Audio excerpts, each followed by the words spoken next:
partners, cities and regions, representatives of civil society, journalists across Europe. But before we start, there are some logistical aspects. I would like to remind you that we have interpretation for English, Polish and Ukrainian, as well as passive interpretation from French and German. You can choose the preferred language channel in the upper part of your screen. A member or speaker connected remotely and wishing to take the floor should select Raise Hand button located in the middle of the screen. Wait for the speak button to turn blue and then click on it to turn the microphone on. Once you finish the intervention, please switch the microphone off by clicking on the speak button again. Members and speakers in the room, please raise your real hand and then, when given the floor, switch on the room microphone. So we are moving to number 1 of our agenda, adoption of the agenda. We can now proceed to the meeting itself. I can't see any objections. So we have all received the agenda. Are there any objections, comments? All right, thank you very much. If not, the agenda is adopted. So we move to number 2 of the agenda, my remarks. Dear members, dear participants, we meet today under tragic circumstances. At our last meeting in November, we were discussing the launch of new peer-to-peer exchanges with Ukrainian cities. Our long-term partners from Mariupol were proudly describing the real successes in fight against corruption and raised transparency of their administration. And the mayor of Kiev spoke optimistically about how democratic reforms and efficient management are making Ukrainian cities more attractive and how this now today will help bringing the breakaway territories of Donetsk and Lugansk back. We didn't believe until the last moment that such atrocity of a Russian aggression war was possible, and yet here we are. Beautiful and peaceful Ukrainian cities and towns are bombed and burned by the Russian army. Thousands of civilians are dead. Millions flee. Mayors have to defend their citizens with the price of their own lives. In front of this catastrophe, we local and regional politicians have been doing our best to speak up and support Ukrainians with all means we have.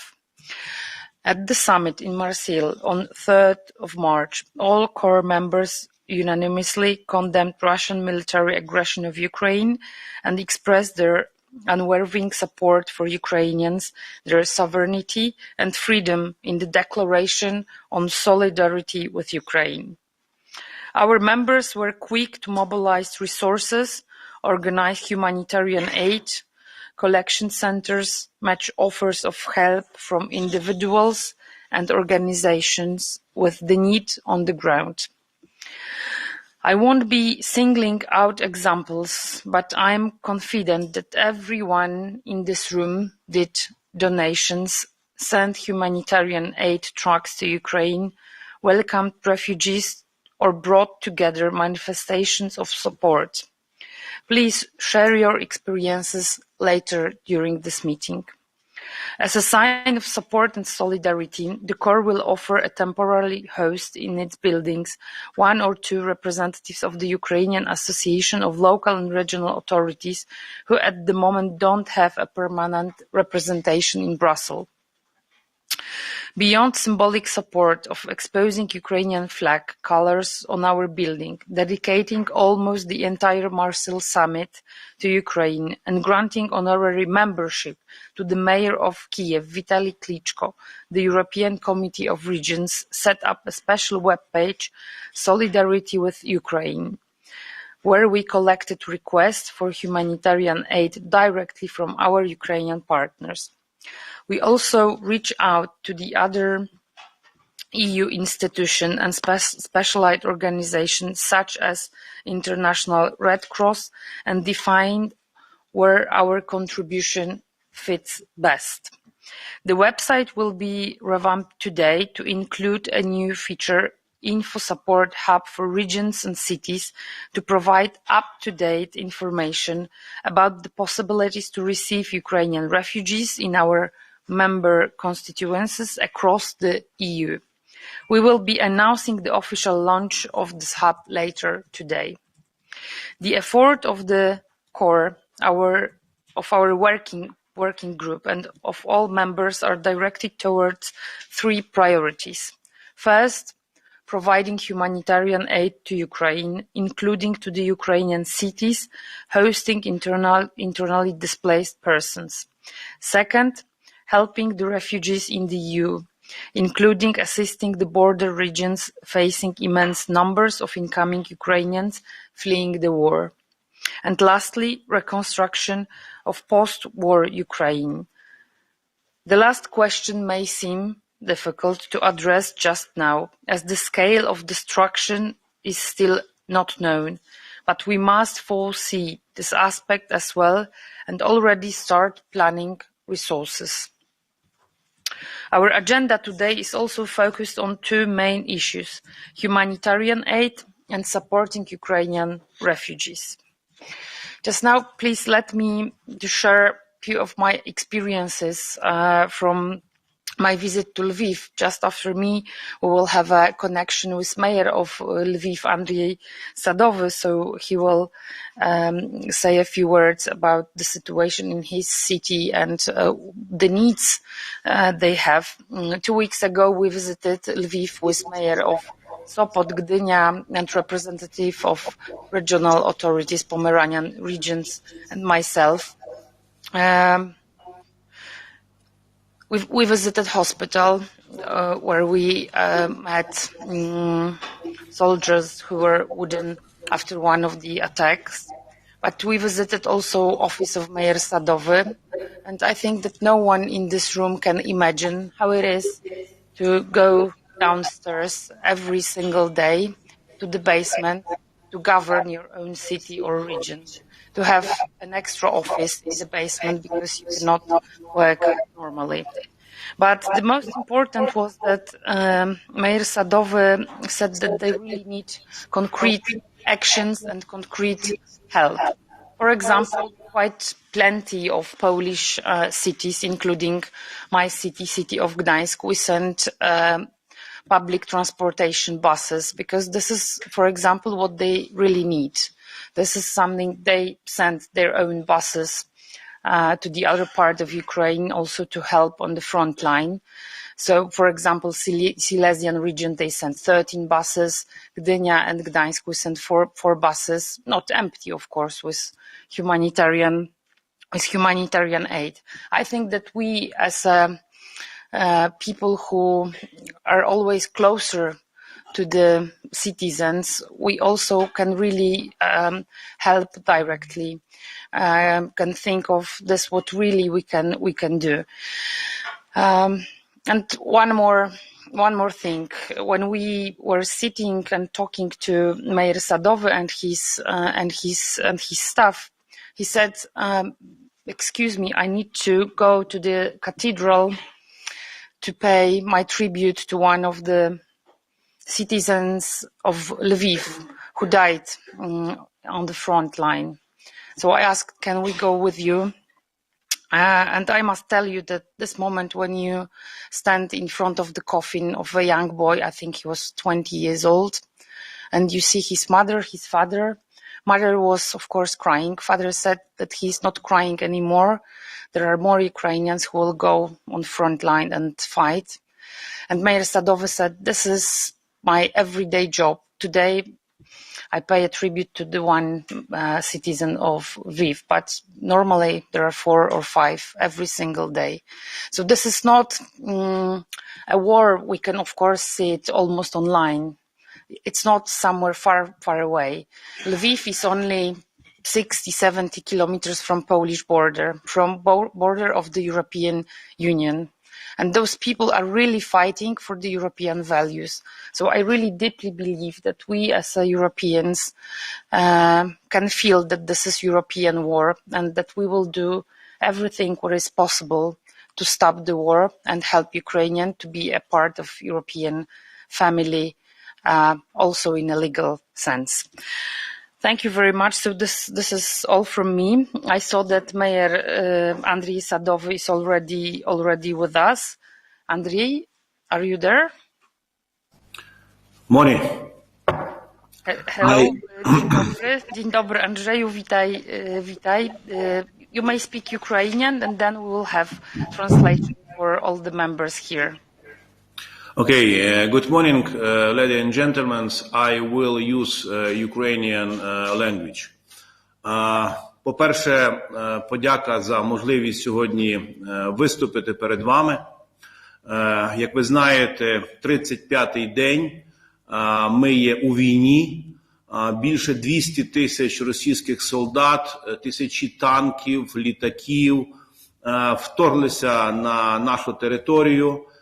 Кожного дня сотні обстрілів, і ми сьогодні бачимо зруйновані міста і вбиті цивільні люди, діти, більше 145 дітей сьогодні вбито російським агресором.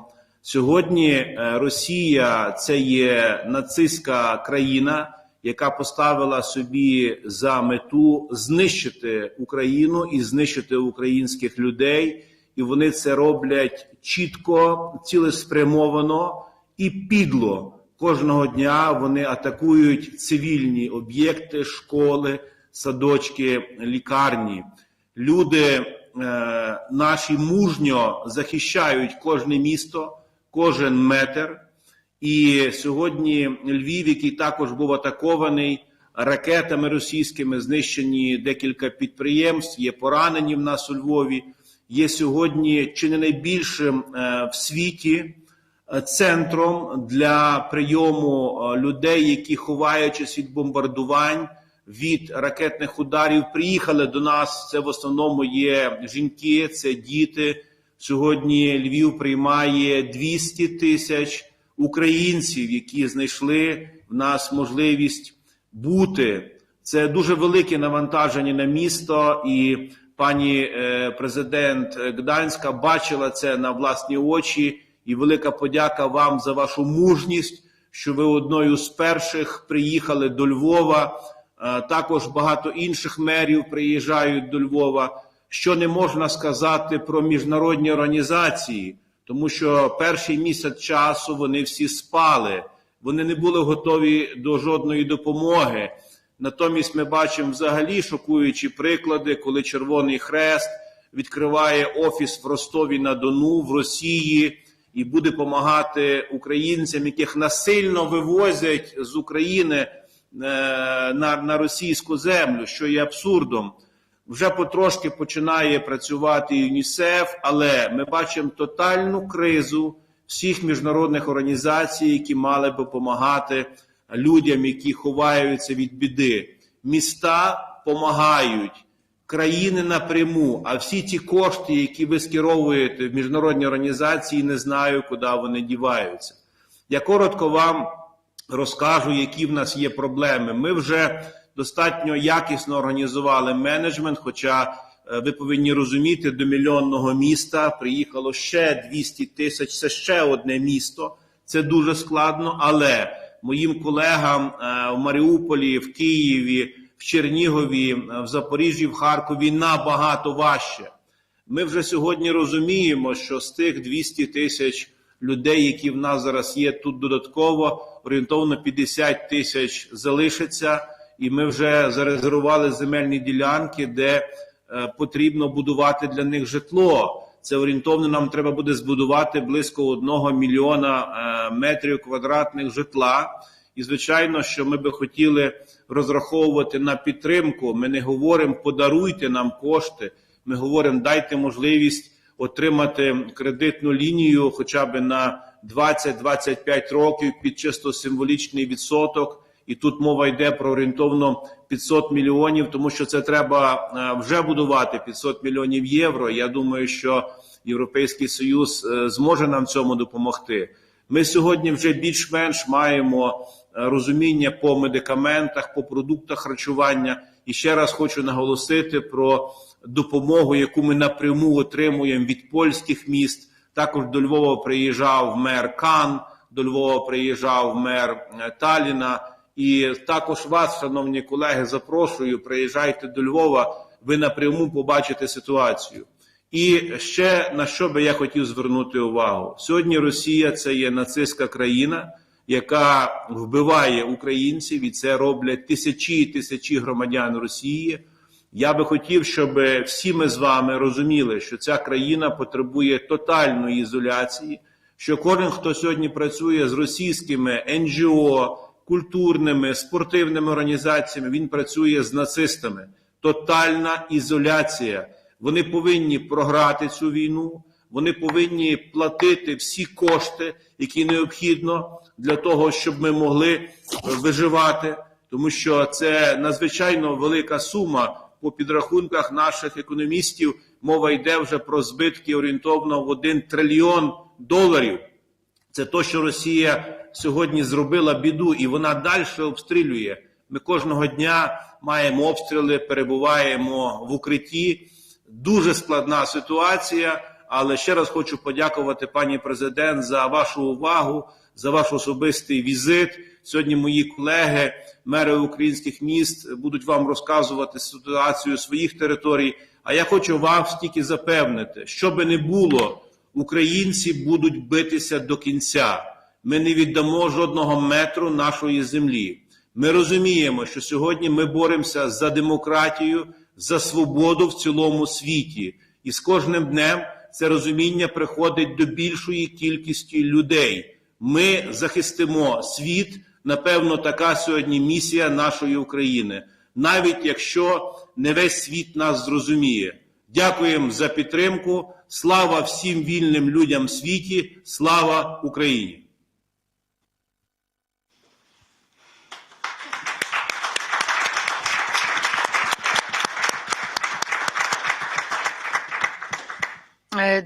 Drogi merze Sadowy, drogi Andrzeju, bardzo dziękuję Ci, że połączyłeś się z nami mimo licznych obowiązków. Dziękuję za te słowa i zapewniam, że naprawdę będziemy robili wszystko, co w naszej mocy, żebyś nie czuł się osamotniony i żeby Ukraińcy nie czuli się osamotnieni. Bardzo dziękuję, serdeczne pozdrowienia przesyłamy do Lwowa.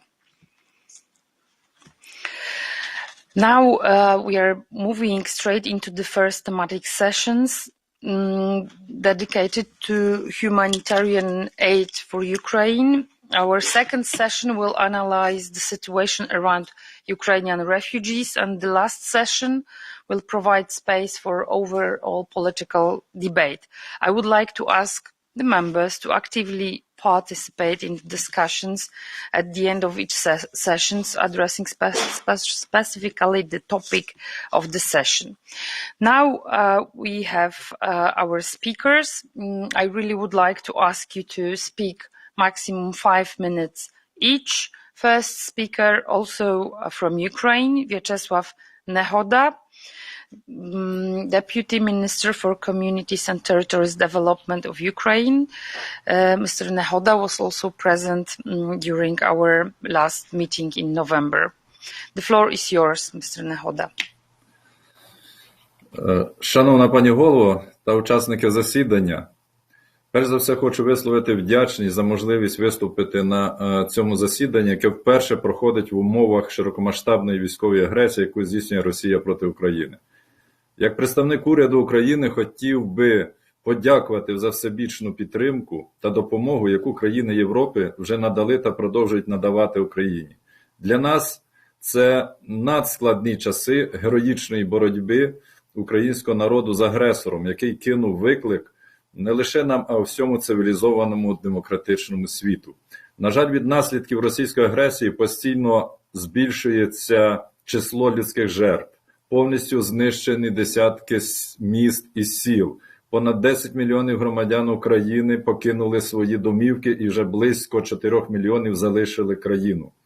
На жаль, на окупованих територіях, в містах, які оточені ворогом, гуманітарна катастрофа і їх мешканці не мають засобів для життя, не мають продуктів і навіть інколи води. В цих складних умовах уряд України здійснює постійний моніторинг і має повну інформацію стосовно гуманітарних потреб в регіонах України, в кожному із населених пунктів, і ми налагодили систему оперативного розподілу в них допомоги. Окрім цього, Офіс президента України спільно з командою нашого уряду розробили та запустили портал гуманітарної допомоги help.gov.ua, де в зручному форматі можна дізнатися, як відправити і кому адресувати гуманітарний вантаж, як перерахувати кошти для підтримки армії чи допомоги постраждалим мирним мешканцям. Є тут також контакти закордонних та українських гуманітарних хабів і багато іншої інформації. Відповідно до аналітичних даних порталу, наразі в Україні існує нагальна потреба в допомозі, а саме це в першу чергу медикаменти, продовольство, санітарно-гігієнічні засоби, паливо, ну і багато різних технічних засобів, які життєзабезпечення населених пунктів. Окремо хочу наголосити на нагальній потребі у забезпеченні бронежилетами та шоломами для українських медиків, журналістів та поліцейських, які щодня, ризикуючи своїм життям, в найгарячіших точках рятують тисячі невинних людських життів та фіксують військові злочини російських окупаційних військ. Крім того, тиждень тому уряд своїм рішенням максимально спростив всі процедури проходження закордонної гуманітарної допомоги будь-якому отримувачу в Україні. Згідно цього рішення, для завезення гуманітарної допомоги потрібно лише один документ. Це декларація, яка заповнюється дуже швидко. В ній вказується відправника, отримувача, фактичне місце розвантаження, вид допомоги. І цього достатньо для проходження вантажу. Разом з тим війна продовжується і потреби в гуманітарній допомозі зростають як в громадах, які перебувають в епіцентрі бойових дій, так і в тих, що прийняли безпрецедентну кількість внутрішньо переміщених осіб, про що тільки що сказав мер Львова. А таких місць сьогодні дуже і дуже багато, практично всі. За результатом проведення вже 3 раундів міжнародного марафону єднання місцевого самоврядування світу задля благополуччя людей і миру, ми бачимо неабияку солідарність місцевого самоврядування України та країн Європейського Союзу, що безперечно має бути використано для перемоги над країною-агресором, над Росією. Безперечно, велика кількість європейських муніципалітетів всіма можливими способами підтримує своїх партнерів в Україні, але ця підтримка може бути більш ефективнішою за умови існування певної координаційної платформи надання гуманітарної допомоги у форматі громада громаді та напрацювання інституційних механізмів посилення реагування на гуманітарні виклики. Враховуючи досвід успішної роботи стосовно зміцнення міжмуніципальних зв'язків та мережу контактів, підтримку Мінрегіону у напрацюванні зазначених механізмів та координації платформи на рівні громада-громаді могло б надати програма Європейського Союзу «Юліт з Європою». Будемо вдячні за розгляд цієї ініціативи. Користуючись також нагодою, хочу відзначити значний внесок Європейського Союзу у зміцнення системи місцевого самоврядування та територіальної організації влади в Україні, що ми здійснювали впродовж останніх років. Адже завдяки досягненню реформи децентралізації в Україні сформувалась міцна та згуртована місцева влада, яка сьогодні відіграє винятково важливу роль у героїчному опорі України проти російських загарбників. Дозвольте звернутися і закликати всіх присутніх до єднання місцевих та регіональних влад демократичних країн Європи задля посилення санкційного тиску на країну-агресора, а також забезпечення максимальної міжнародної ізоляції Росії задля зупинення кровопролиття. Насамкінець хотів би також закликати всіх присутніх підтримати прагнення України стати членом Європейського Союзу і використати для того всі можливі також спрощені процедури. Цивілізаційні демократичні цінності Україна відстоює упродовж вже декількох десятиліть. І ми своєю сьогодні позицією, своєю боротьбою доводимо, що ми маємо право бути в одній європейській родині. Дякую за підтримку. Разом ми є сила, ми разом переможемо, і Європа буде мирною і демократичною територією світу. Дякую. Thank you very much, Mr. Nehoda. Now we are moving to the voice of European Commission. Maria Zuber, Deputy Head of Unit, ERCCC, DG ECHO. Dziękuję bardzo, Pani Przewodnicząca. I will switch into English. Indeed, I come from the department of the Commission that deals with civil protection and humanitarian aid.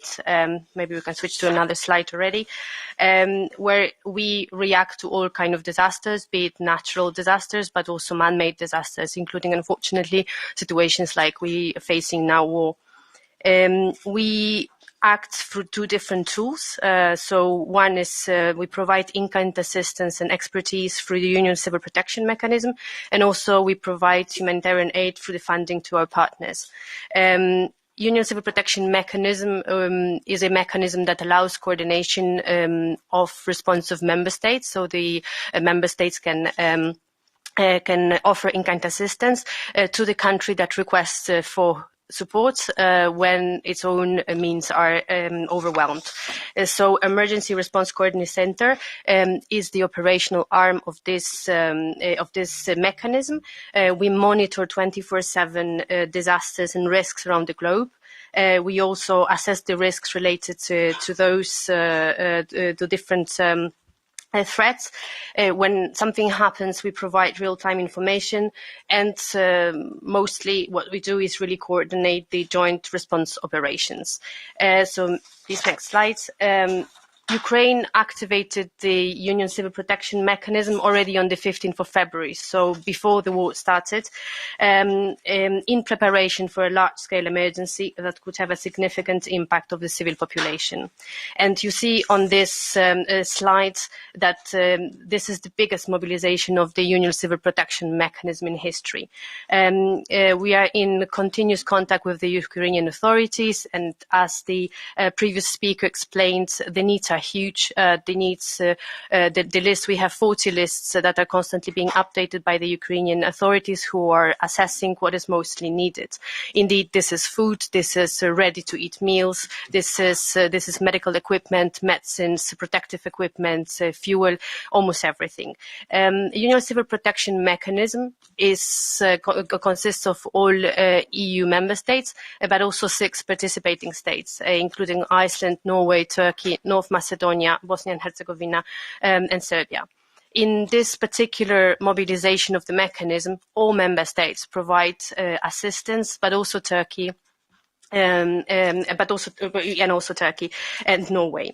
You see, in this particular case, we have a very specific geographical conditions, because Ukraine can be accessed only through a few member states, and that is why we are channeling this assistance through our logistical hubs set up in Poland. This is the biggest hub, but also in Romania and Slovakia.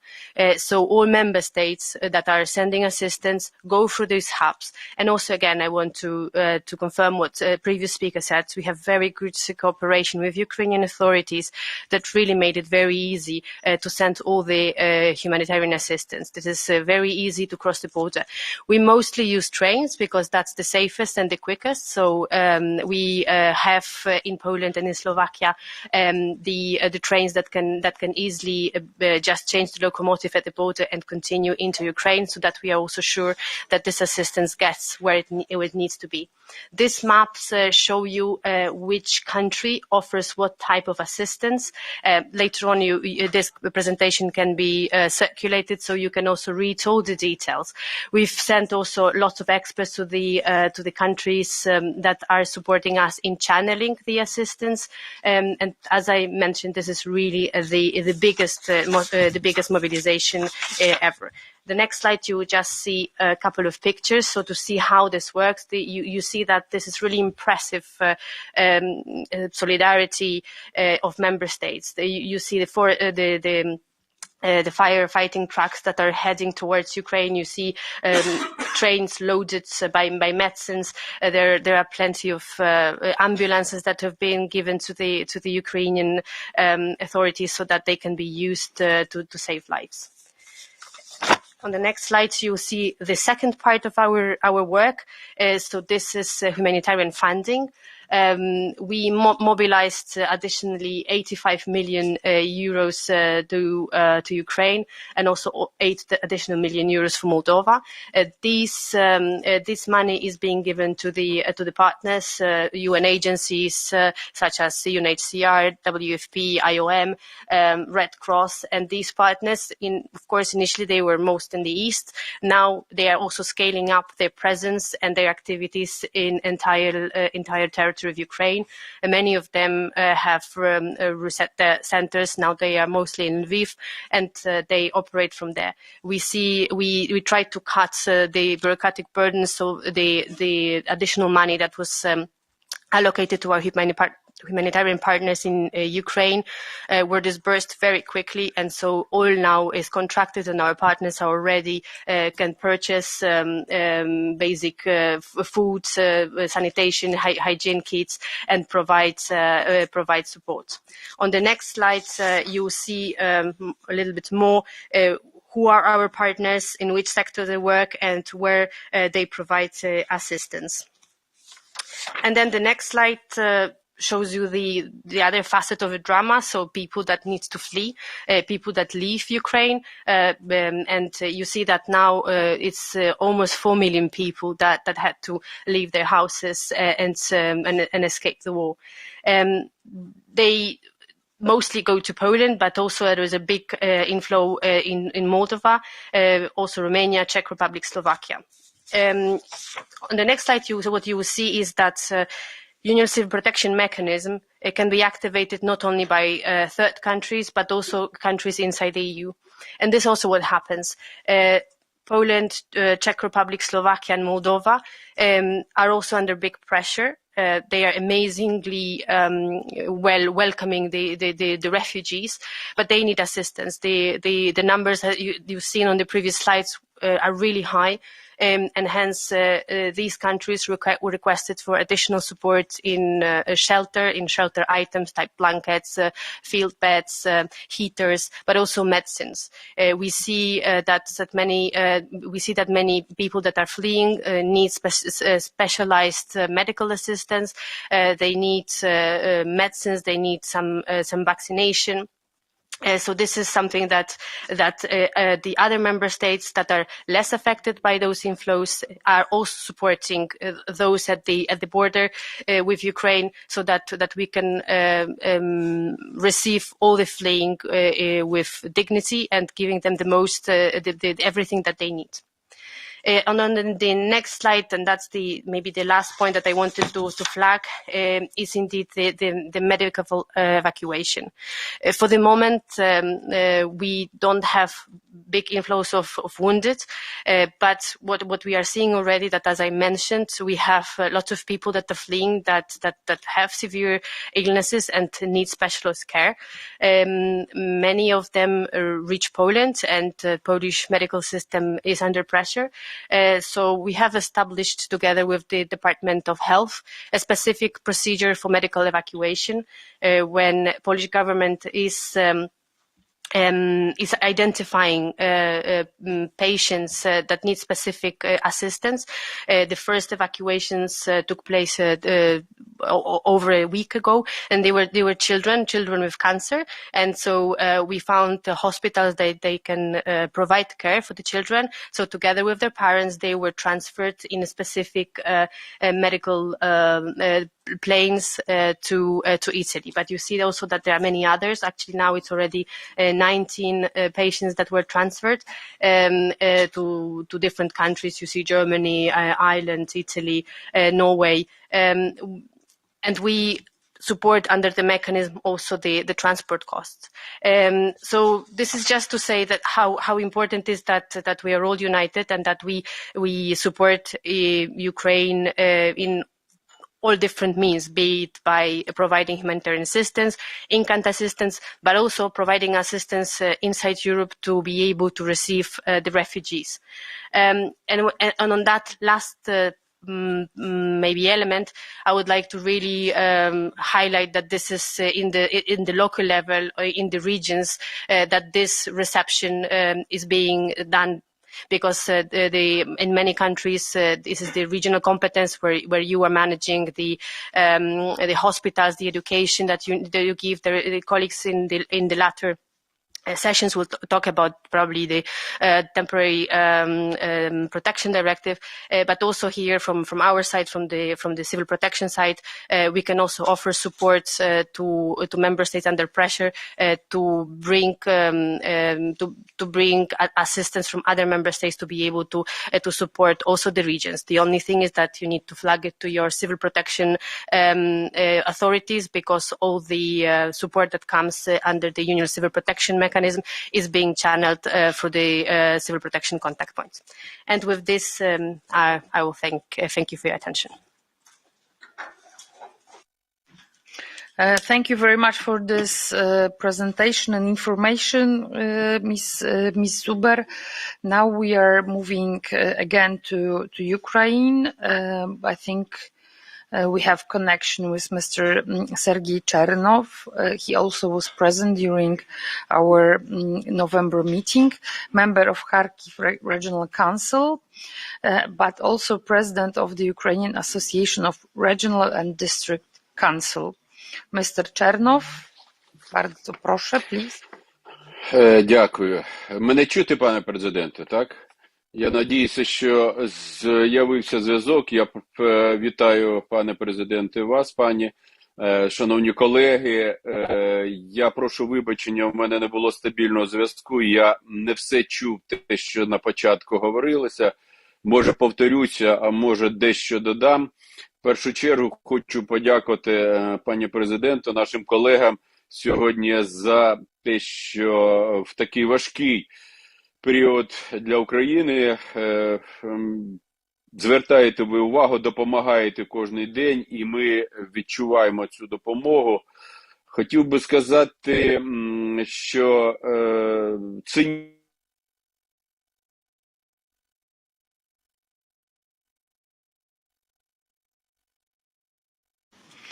I think we lost the connection. So maybe we will move to next speaker,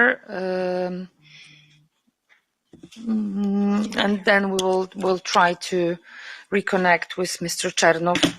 Please remember that around Kharkiv there are severe fires, therefore maybe this is one of the reasons why we don't have good connection. Mr. Ortyl, Pani Marszałku, the floor is yours. Dziękuję bardzo, Pani Przewodnicząca. Szanowni Państwo, mamy 30. dzień bohaterskiego oporu Ukrainy. Myślę, że musimy pamiętać o tym, że jesteśmy świadkami nieprawdopodobnych zjawisk, wydarzeń. Jesteśmy świadkami nieprawdopodobnej solidarności w naszym kraju, w Europie. I myślę, że też dla nas nieprawdopodobne są dla przykładu uprowadzenia samorządowców. Mieliśmy takie przypadki na Ukrainie, protestowaliśmy w tej sprawie. Proszę Państwa, jesteśmy w XXI wieku, jesteśmy w Europie. No to są rzeczy, które naprawdę nie możemy tolerować, musimy działać. Proszę Państwa, jak wygląda pomoc dla uchodźców, jak wygląda wspieranie tej pomocy w naszym województwie, w naszym kraju, jak tak przebiega ta operacja, ja powiem, ona angażuje takie 4 obszary. Obszar obywatelski, proszę Państwa, obszar organizacji pozarządowych, obszar związany z samorządami i instytucjami, czym my jesteśmy bardzo zainteresowani, no i wreszcie też na czele tego wszystkiego stoi rząd z wojewodami, z agendami, swoimi służbami kryzysowymi. Powiem jedną rzecz, ta kolejność nie ma znaczenia, w jakiej ja tu wymieniam te 4 obszary, ale chcę jedną rzecz podkreślić, że społeczeństwo obywatelskie naszego kraju zdało egzamin. Naprawdę to jest wielki fenomen i przez to między innymi możemy powiedzieć, i tak jest, że obozów uchodźców w naszym kraju nie ma. Ci ludzie są w rodzinach, są w instytucjach naszego samorządowych, są w instytucjach rządowych, także myślę, że nie ma tu problemów. Jak wygląda to finansowanie? Tak popatrzmy na to z góry. Znaczy, po pierwsze, proszę Państwa, ten pierwszy etap to był taki, że nikt nie pytał o pieniądze, nikt nie pytał o pokrywanie kosztów. To jest też charakterystyczne. W drugim momencie teraz jesteśmy już pod mocą zmienionej ustawy. Możemy jako samorządy dedykować tą pomoc na Ukrainę i dla uchodźców, którzy są na terenie naszego województwa, naszego kraju. I tu chcę powiedzieć, że samorząd województwa podkarpackiego na swojej sesji sejmiku potwierdził w poniedziałek, że 3,5 miliona złotych przekazuje na te działania. Ale oczywiście także czekamy, a jesteśmy na dobrej drodze i uzgodnieni z Komisją Europejską i z naszym ministerstwem na zaangażowanie środków europejskich. Mam tu na myśli, dla przykładu, na Podkarpaciu ponad 50 milionów złotych chcemy na te działania przeznaczyć. No i myślę, proszę Państwa, że trzeba powiedzieć, że w tym poczuciu solidarności my działamy jako samorząd województwa podkarpackiego i wspieramy, ale też mamy swoje Podkarpackie Stowarzyszenie Samorządów. Też mamy porozumienia z licznymi i współdziałanie z licznymi samorządami w kraju, którzy przesyłają do nas. My staramy się tu transferować dalej na Ukrainę pomoc dla takich obwodów jak lwowski, tarnopolski, iwano-frankiwski, zakarpacki, czy też nawet oczywiście odeski. To są wszystkie nasze regiony, z którymi mamy porozumienia, ale też transferujemy pomoc do tych regionów, które nie są na tej liście tych, z którymi podpisali nasze porozumienie. No myślę, proszę Państwa, że trzeba tu powiedzieć, że w tej kwestii też nam pomagają różnego rodzaju instytucje pozarządowe, tak, na przykład Polski Czerwony Krzyż, Caritas. No to są, że tak powiem, tacy giganci, można powiedzieć, kluczowi gracze, prawda? Ale mamy też do czynienia z tysiącami mniejszych, większych organizacji pozarządowych, które w różnych miejscach tutaj działają. Pamiętajmy o tym, że ta pomoc dla uchodźców i dla Ukrainy będzie długotrwała. To nie jest, że my to na krótki dystans nie możemy się tu przygotować. Dlatego trzeba pamiętać o tym, że te możliwości mieszkańców, obywateli, też samorządów nie są ograniczone i potrzebujemy tutaj rozwiązań systemowych ze strony i naszego kraju, i też ze strony Komisji Europejskiej. Tak jak to zrobili nasi obywatele, prawda? Nikt im nie kazał oczywiście przyjmować, ani nie mówił, że mają przyjąć 1, 2 czy 5 rodzin, czy 5 osób, przepraszam. To tak samo musi być wypracowany taki mechanizm dobrowolności i wsparcia, jeżeli chodzi o relokację tych uchodźców w innych krajach Europy, i w ślad za tym powinny być dedykowane też oczywiście środki. Także tak to sobie wyobrażamy. I dlatego bardzo się cieszę, że ta inicjatywa regionów, krajów oczywiście, które są na granicy z Ukrainą, mam tu na myśli nasze regiony polskie, mam na myśli regiony słowackie, węgierskie, rumuńskie, po prostu postulowały o to stworzenie tej bazy profesjonalnej, zweryfikowanej oferty, możliwości zakwaterowania i pracy w państwach europejskich. To jest naprawdę ważna sprawa. Też na pewno też podzielimy się tymi doświadczeniami, bo one są różne. Tych województw, które graniczą z Ukrainą, prawda, województwo lubelskie, województwo podkarpackie, ale też dla przykładu szef regionu granicznego z Węgier, Oskar Fesztak, jest naszym członkiem naszej grupy, też na pewno powie, jak to wygląda z pozycji jego regionu. Także my jesteśmy referencyjni, przyjmujemy, zaopatrujemy. Część uchodźców zostaje na naszym terenie, ale znaczna część jedzie w głąb kraju. Także tak to mniej więcej wygląda. Bardzo dziękuję Pani Przewodniczącej i wszystkim Państwu za możliwość podzielenia się tymi uwagami i też tymi komentarzami. Bardzo dziękuję. Thank you very much, Mr. Ortyl. We send best regards to Podkarpackie region. And now I see that we have again connection with Mr. Chernow. Sergei, you have the floor.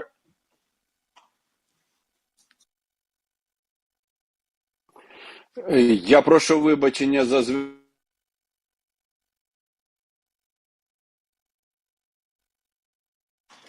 Okay, so we will try again. We will try again. So now we are moving to Mayor Rafał Trzaskowski. Rafał, please share your experiences on humanitarian aid for Ukraine. Dzień dobry, Pani Przewodnicząca. Dziękuję bardzo. Доброго ранку.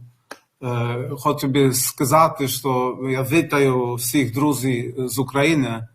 І ми вільний світ і вільні міста пушаться Україну і підтримують Україну. I wanted to tell you a few things about what we do, of course, as cities in Poland. The solidarity of the Polish people is incredible and overwhelming and unprecedented from day one of this Russian aggression on Ukraine. First, the government, the central government reacted on the border, creating reception centers, and all the people, all the non-governmental organizations, and quite a lot of local and regional leaders rushed to the border to help out on those first days. And this is a testimony to the solidarity of the Polish people and of the coordination also of the Polish local and regional governments who were ready to help from day one. Later on, of course, the burden was also shifted to the cities which welcomed Ukrainians. And Warsaw alone accepted 300,000 Ukrainians. That's how many we have in my city. And just to give you a reference point, when we had the crisis, Mediterranean crisis in 2015, at a peak, we had 200,000 people coming to Europe a month, 200,000 people. And now we have 300,000 people in one city, in Warsaw alone, which means that the size of my city when it comes to population went up by almost 15% in a matter of month. And of course, we are doing everything we can to help. We're welcoming our Ukrainian friends. We've created those information points and reception centers, both the local government and also the central government. We provide medical help. We provide psychological help. We also granted Ukrainians a status which is very close to the status of the Polish citizens, which means that they do have access to free education, free healthcare, and social protection. But of course, it puts an enormous strain on all of us. And most of the city services are very much extended and sometimes even overwhelmed by what is happening. Because most of my social workers now work with refugees, all of my psychologists work with refugees. And of course, also the government delegated most of the administrative tasks on the local and regional government, which means that it is my administration which is now registering Ukrainians and giving them our identity numbers, social security numbers, so that they have access to all of the things that I've enumerated. When it comes to humanitarian aid, we were also the first to help. We, from Warsaw, we sent a first transport to Kiev on the second day of the Russian aggression. We have sent 304,000 pallets to Ukraine, 100 big tiered trucks, and today we are sending 100 wagon full of goods to Ukrainian cities. We decided to support mostly Kiev, our sister city, because of course it wasn't easy to access it, but we were able to actually work out a system whereby almost every day we send transports to Kiev. But we also try to support Kharkiv, which is another sister city, and Lviv, which is a city with which we have a special relationship. And all the best to you, Andriy, if you are still listening. We are sending food, we are sending medical supplies, we are sending hygiene products. This is very important because we are responding to the exact needs of our friends. We also have opened, because we were asked by Kiev, a special account in a bank, because now I think we need to move also to financial help, because that's what's most important at the time of need. I just wanted to tell you that what you're observing in Poland, besides, of course, the work done by the central government, is based mostly on the work of the civil society, on volunteers, on non-governmental organizations, and of course also because of the work done by us in the cities and in the regions. And that's why we need two things. First of all, we need a relocation system and a voluntary relocation system. We do not want to come back to the quotas, mathematical quotas of 2014-15. That was a bad idea. But we have pledges for almost all the countries of the European Union. We have pledges from the United States, from Canada. We just need to start coordinating it. We cannot improvise anymore. 10 days ago, when we had 30, 40,000 people arriving at Warsaw, I was calling different cities in the middle of the night, Polish cities, European cities, asking them to help us out, to send buses so that we can send Ukrainians for accommodation, because we were full. We cannot do it anymore. We need a system. And of course, we don't know. We might have peace in Ukraine, and we all hope that peace will come soon, but we might also have another wave of refugees, and it will be very difficult for cities in Poland and regions in Poland to cope with it without a system. And secondly, we also need the United Nations agencies and also the European Union agencies to be authorized to work in Poland and create a system. Because as you know, that there is a fantastic division of labor in the international community dealing with migration. There is an incredible experience. We cannot do a piecemeal approach, pick and choose. We need a system, because otherwise it's going to crash. And I'm not talking about only today accommodation, administrative duties, but of course we are talking about long-term work with our Ukrainian guests, possibility of integrating them, at least some of them, if they cannot go to Ukraine. And we don't know how the scenario will unfold. And final message. Of course, we all need financial help from the European Union and from the international community. But I make one plea. This money cannot all go to the central government. Of course, central government is always the main recipient of help, but it also has to go directly to refugees, to non-governmental organizations, and directly to local and regional governments. You know that we've been fighting in the Committee of the Regions for the possibility to use the European money directly by local and regional authorities. And of course, we talk about a small sum. This is the moment to start thinking out of the box. This is the moment to be innovative. This is the moment to support local and regional authorities who are at the first front of that fight. Because at the end of the day, the Ukrainians are fighting for our freedom, but also we need to do our bit. We need to prove to Putin that Europe is united, that the West is united, that we are not going to allow Putin to destabilize us, that we have answers together. And this is immensely important. Thank you for listening. Slava Ukraini. Heroyam Slava. Thank you very much, Rafał. Thank you very much, Rafał Trzaskowski. I think that this is extremely important. Actually, what as I saw from the reaction here in the meeting room, what you maybe couldn't see, quite a lot of members were shaking the head, because this is one of the examples where we really need to talk with the European institution, European Commission, about the direct financing of the regions and cities in such cases like we have right now.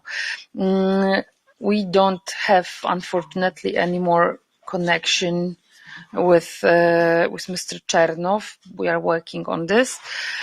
So now we are opening the debate. Okay, so first we have Emil Bock and then Mr. Roulion. So Emil Bock from EPP Group, the floor is yours. Thank you, Madam President. First of all, I would like to congratulate the local, regional and national authorities from Poland for the way they are dealing with the refugees, having in mind they are the very first one in terms of numbers of refugees that they have to cope with. Of course, we have our strong support, solidarity with the Ukrainian authorities, and we are doing everything which is possible to help them. So I will share with you on the behalf of the Romanian authorities, which is the second country in terms of refugees, some concrete aspects. So far, we had in Romania 610,000 refugees. Out of them, 100 are still in the country. The rest of them left Romania for other countries of the European Union. So we still have In Romania, around 100,000 refugees out of 600,000. What is important, out of 80,000 refugees, 40,000, almost 40,000 are children under 18 years old, and 24,000 are school children. So from that perspective, it was and it is important to include the children in the school system.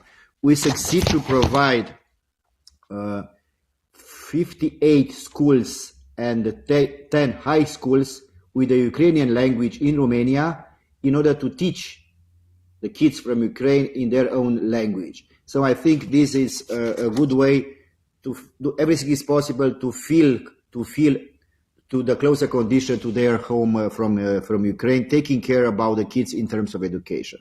The second point, we succeed to create in Suceava, on the border with Ukraine, at the county of Suceava, a humanitarian hub. What does it mean?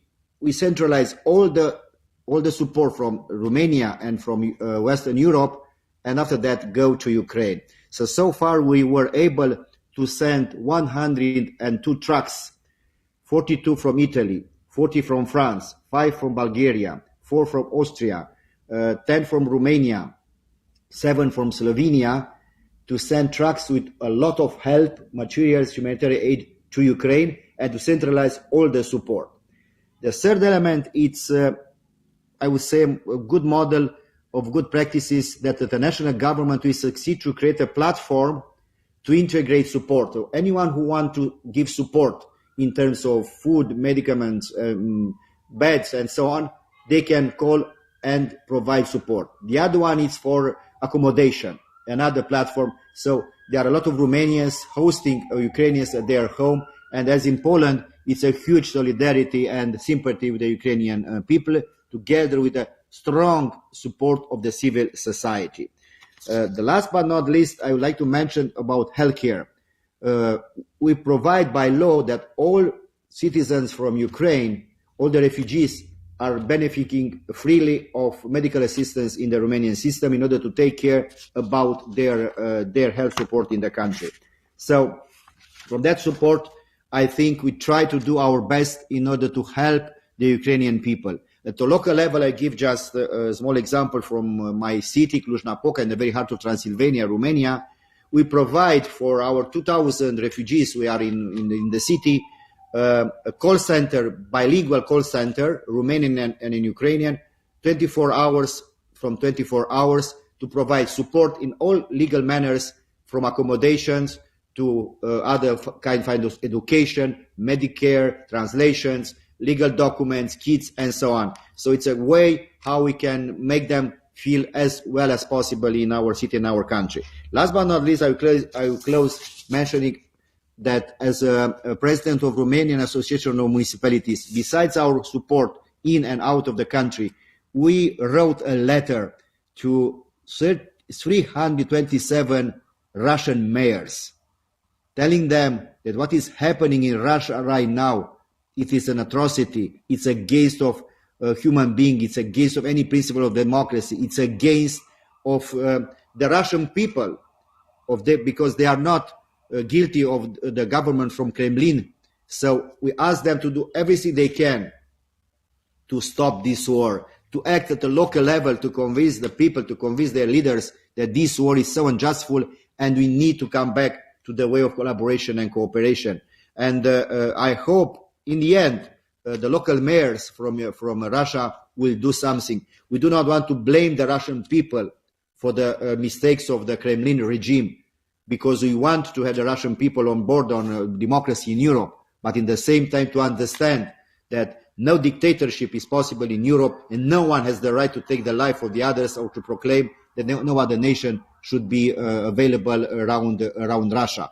So I'm so proud in the end as a European to see a unique and a strong response of the European Union towards Ukraine. You'll see in the polls how European Union is getting better and better in the minds of the people, in trust in European Union, due to the very concrete response and very strong accent on our values and staying united around Ukraine, we are standing also to defend our values. So thank you for letting me to participate in this group and to share with you our thoughts. And again, we stand with Ukraine because this is a marathon, unfortunately, not just a sprint. So we have to take care for a long period of time because as we can see in this very moment, it's a marathon of support, not just a sprint. Thank you, Madam President. Thank you very much, Mr. Bock. Thank you, Emil. It is really good to hear also Romanian perspective because you are the only member here during our meeting from Romania. But I really would like to remind all of you that first we have this session on humanitarian aid, and second session that we will start briefly. It will be on refugees. So if you could really stick to the topic, it would be really good. On behalf of PES, Mr. Roulion. Merci Madame la Présidente, Madame le maire. Je voudrais tout d'abord dire notre soutien au nom du groupe socialiste du Comité européen des régions, fort de ses 90 membres, aux maires et présidents de région ukrainiens qui se battent et aussi au peuple ukrainien agressé. Nous sommes révoltés par les crimes de guerre, nous avons le cœur brisé par le massacre des femmes, des vieux, des enfants, et nous voulons continuer à agir très fortement dans toute l'Europe. Ce que je voudrais dire, c'est que Poutine a eu deux mauvaises surprises. C'est d'abord, bien entendu, la résistance militaire farouche des Ukrainiens, et c'est aussi la force de l'Union européenne et la force de la démocratie. Alors qu'il pensait avoir un ventre mou, il y a eu au contraire des gens qui se sont dressés, qui se sont révoltés contre cette agression et qui se sont unis. Et je voudrais dire qu'une des bonnes nouvelles, c'est que le drapeau européen a retrouvé de ses couleurs, et c'est très important. Nous avons au groupe socialiste initié un certain nombre d'initiatives, avec en particulier le maire de Florence, notre collègue Nardella, et nous organisons tous les samedis et nous incitons les maires à se rassembler, à faire des rassemblements tous les samedis en soutien du peuple ukrainien. Le symbole est toujours important. Nous devons aussi agir efficacement par l'aide humanitaire. Nous soutenons bien entendu les livraisons d'armes défensives qui ont été faites par des États, par l'Union européenne, mais nous voulons aussi mieux coordonner l'aide humanitaire. De ce point de vue-là, je pense qu'il y a des progrès à faire en France, parce qu'on a plutôt dissuadé les membres d'envoyer directement du matériel, mais au contraire de faire des dons dans un fonds qui a été mis en place par l'État. La question des enfants aussi, des orphelins, des enfants déplacés est très importante, et là il y a une action vraiment déterminante à faire pour éviter que ces enfants tombent entre les mains d'organisations du crime organisé et qu'ils puissent être soutenus et réinsérés en Europe. D'un point de vue financier, nous soutenons l'initiative de la Coter qui vise à recueillir les difficultés qui existent aujourd'hui pour recevoir l'aide dans les pays d'Ukraine. Et puis nous soutenons aussi, bien entendu aussi le maintien d'un dialogue avec la Russie et avec les maires. Et il y a une initiative excellente du maire, notre collègue Abou Tayeb, maire de Rotterdam, d'adresser une lettre à sa ville jumelée de Saint-Pétersbourg pour réaffirmer la nécessité de mettre un terme à la guerre. Une initiative semblable a été prise en Autriche, intitulée Flocons de neige. Et voilà, je pense que c'est important d'avoir aussi cette action en direction du peuple russe, parce qu'il faudra bien trouver un jour une issue à la crise. Et par la suite, il faut aussi penser peut-être dès maintenant à la reconstruction. Et nous espérons que les collectivités territoriales d'Europe, dans le domaine de l'eau, des déchets, de la reconstruction, pourront être des soutiens pour les collectivités territoriales d'Ukraine. Merci de votre attention.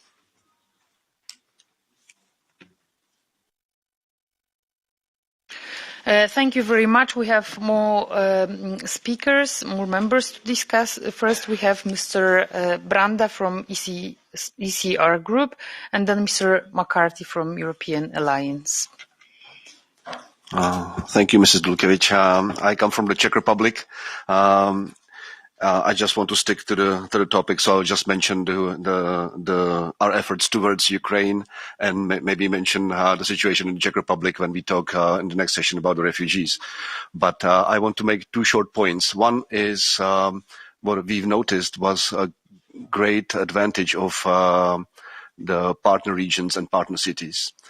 Thanks to this, we are able to react more quickly than the official channels, even though there is a lot of efforts of people donating to different humanitarian organizations. But for example, our region, Liberec, has a partnership with Vinnytsia, with Vinnytska Oblast in Ukraine. So we were able within few days actually receive concrete things that were needed for defending, for living. And there was a collection organized by the regional government in all the villages. People gathered things, and there were many trucks. It was organized by the firemen and trains shipped to Vinnytsia with these concrete help. So I think this is a great advantage that we can do on the local and regional level. And the second point I want to make is we should already now think about a plan for reconstruction of Ukraine. I know we're now reacting to specific needs, but I think we should be also ready and devote some time to discuss how we will help rebuild Ukraine, because we just don't react to the situation when the war is over, but we are prepared for that. Thank you very much. Thank you very much, Mr. Branda. Now, Mr. McCarthy, and then we move to our speakers online. Yeah, thanks, Madam Chair. I just have a question for Maria Zuber from the European Commission, if I may. It's just on the civil protection aid. I know. So Maria there is. Zuber, are you listening? Yeah, can I briefly ask? I suppose does that protection aid extend to local and regional authorities? I suppose the map showed member states and non-member states. I'm just wondering how much of that aid actually goes to local and regional authorities. And I may have the same question for Rafal in Warsaw. Is he actually liaising on that civil protection aid program as well, so he can help and push support back into Ukraine? And just to say as well, when I come from Cork in the south of Ireland, and the children that were evacuated through the civil protection aid on the Medivac have arrived safely in my city, in my university hospital, and are being looked after. So everybody across the EU, even on its western borders, is doing the very best. Thank you. Thank you very much. So first, Ms. Maria Zuber, and then Rafał Trzaskowski, if he's still with us. No, thank you very much again for inviting, and thanks for all the comments. I think we're on the same line. I've heard also indeed that, as mentioned, that the reception of the refugees is so important on the local level, and again also here the Irish colleagues that confirmed the medevac. So we are all standing together to support both Ukraine in Ukraine, but also Ukrainian fleeing from the war. So once again, thank you very much. Thank you. Rafał Trzaskowski, are you still with us? Yes, I am. Yes, thank you. Yes, we are absolutely ready to liaise with the European Commission, and we are doing it. And let me explain how it works. The European Commission is, of course, on the ground, and I've talked to the representative of the European Commission from quite a few directorates general and to a few commissioners. And also the United Nations agencies are on the ground, both the High Commissioner for Refugees, the Migration Agency, UNICEF, and so on, and quite a lot of non-governmental organizations. The only problem is this, that there hasn't been a call by the Polish government to actually use the Solidarity platform, and there are mixed signals when it comes to the relocation mechanism, because the Prime Minister said that, and the government spokesman said that we do not need a relocation mechanism, which, frankly, I do not understand. And again, I would like to explain that we do not mean creating a precedent and going back to this very, very controversial debate of 2015 and mathematical quotas. What we need is a system, a relocation mechanism, which is based on pledges, on voluntary pledges. But it needs to be coordinated and it needs to be managed on a European or even international level. So it's not a problem of us being in contact with the European Commission or the European Union or the United Nations, because we do it, and quite a few of the agencies are helping us out. The problem is that it is piecemeal. The problem is that some of it is simply based on improvisation. And of course, we appreciate it very much because every help is appreciated. And if it weren't for the help of the non-governmental organizations, volunteers, and so on, the system would have crashed long ago. But people are simply tired. Less and less volunteers. Of course, I cannot keep it up with most of my social workers working simply with refugees because I need my city to function. We need to do both, help Ukrainians, but also make sure that our cities and regions function because we want the solidarity to last for as long as possible. So the problem is that we cannot do piecemeal approaches anymore and just be in touch. We need a system entrenched in place, of course, coordinated with the help of the central Polish government, but coordinated from up above with the European institutions, which need to be authorized to work not only in Ukraine, but also in Poland and other border countries.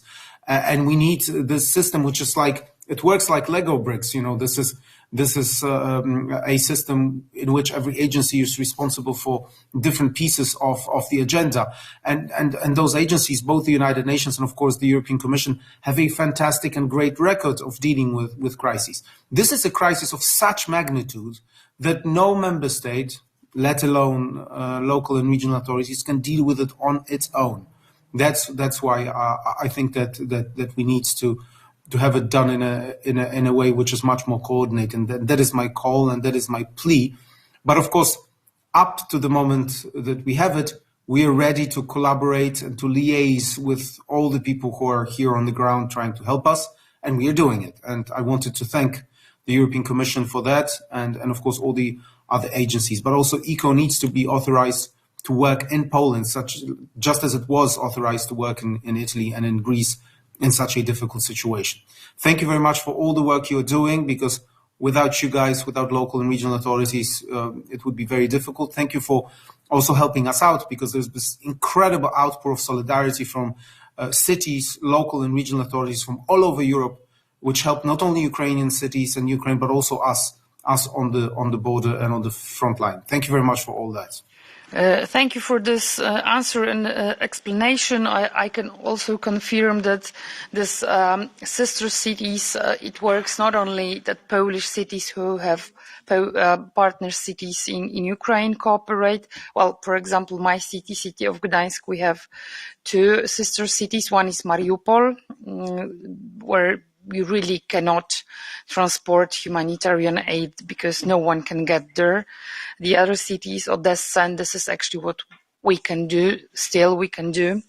But I also would like to say about this sister cities help that works to help us in Gdańsk. So for example, Rotterdam, they say that can send some money for particular aim, Gijón, and so on and so on. Bremen is, of course, helping us always, and we receive quite a lot of transports that are coming to Gdańsk, and then we can repack them and send where it is really needed. So thank you very much. And we have three people remotely. Dunay from Acted, and then we have Mr. Ostropolsky from EU Delegation to Kiev. Mr. Dunay? Do you hear me? Yes, we can hear you. Hello, everyone. Thanks a lot. I'm Aurélien Donnet from Acted, an international non-governmental organization working in 40 countries. And I wanted today to take the opportunity to share the vision of humanitarian actors working on the ground in Ukraine and surrounding countries to respond to the major humanitarian crises we are facing. Let me also thank first the European Committee of Region for inviting us to this working group. We are all committed to address the current major humanitarian crisis, including with the support of the European Commission, international institutions, French municipalities, and in close coordination with Ukrainian authorities that I take the opportunity to sincerely salute today. So since we've been working in Ukraine since 2015, with 150 staff and 20 partners in the country that have been committed since then. Since the 24th of February, I wanted to give you quickly what we are doing. So we relocated our Ukraine's capital office in Lviv and opened operational offices based in Dnipro, Vinnytsia, Chernivtsi, and a logistic hub in Czechów in Poland. We also opened some offices in Moldavia and Romania to respond to the global crisis. We have finalized partnerships agreement with 30 Ukrainian civil society organizations in 12 oblasts, because we believe that Ukrainian organizations and authorities that are represented today are at the front line of the humanitarian response, both for the internally displaced people and host communities. So what did we do concretely so far? We reached over 40,000 individuals with emergency humanitarian assistance since the start of the conflict. And we launched an operation in France with the support of France's municipalities, departments, and regions, an in-kind and in-cash collection from French people, operation called Humanitarian Convoy for Ukraine. So concretely, we received already in Ukraine 10 convoys totaling 41 trucks for 600 pallets of humanitarian aid in Ukraine, in Poland, and in Moldavia, including items such as food kits, bottled water, hygiene kits, and first aid kits. Out of these, 400 pallets of humanitarian aid have been delivered directly into Lviv, into Kharkiv, and into Vinnytsia. We also delivered hot meal to 30,000 individuals in collective centers. In Donetsk, we distributed food to 4,000 people and delivered non-food items and hygiene kits to 2,000 people. In Kharkiv, we reached 300 individuals with food parcels and 143 with hygiene kits. And we also deliver a multi-purpose cash assistance to 700 individuals, because we think that it's very important not only to provide in-kind, but to provide also financial resources to people, to local organizations, to businesses, to collective centers. So what do we want to do overall? We are currently setting up and fundraising to conduct a global humanitarian response to reach 300,000 conflict-affected individuals inside Ukraine and in neighboring countries for the next 12 months. First, we want to deliver core relief items into directly conflict areas in eastern Ukraine. Second, support to IDPs in central and western Ukraine. Then support to Ukrainian refugees that we will be talking in a minute in Moldavia and Romania.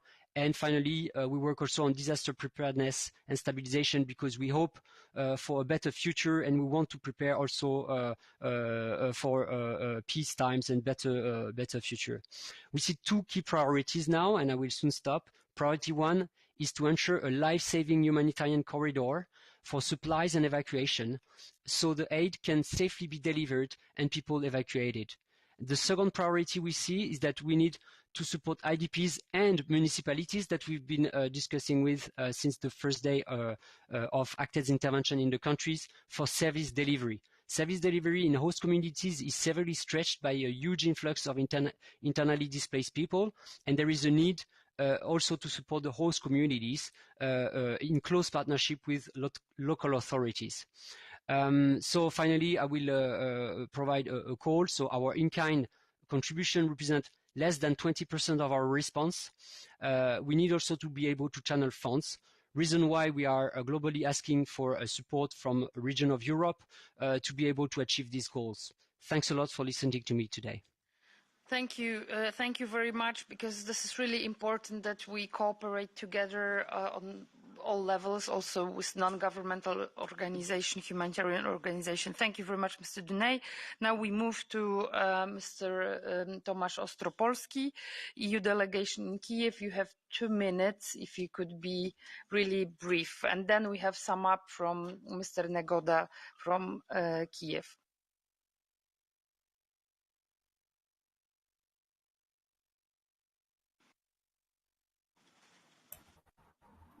Can you hear me, colleagues?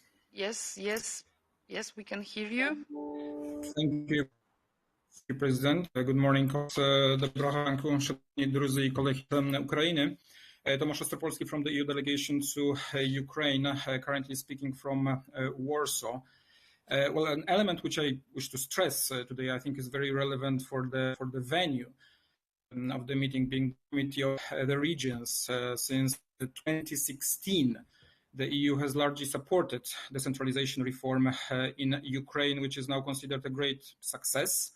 And the benefits of this form of the local self-government were clear in peacetime, but now we can see the strength of municipalities and local leaders who spoke also today of also in wartime. So when we admire this reaction of the Ukrainian state, it's largely due to the power and to the resilience of the local authorities playing its prominent role both in Ukraine and in the EU. So to give a tangible illustration, I wish to highlight that the EU invested over 150 million euro for the support of the development of the local self-government in Ukraine. And the vehicle of our assistance is our flagship project, ULEAD with Europe, with 24 regional offices over Ukraine and reaches to all 1,469 municipalities, so-called hromadas. So currently our project is a well-known and recognized partner on the ground in Ukraine, and we take benefit of these direct local contacts, provide assistance in the most efficient way.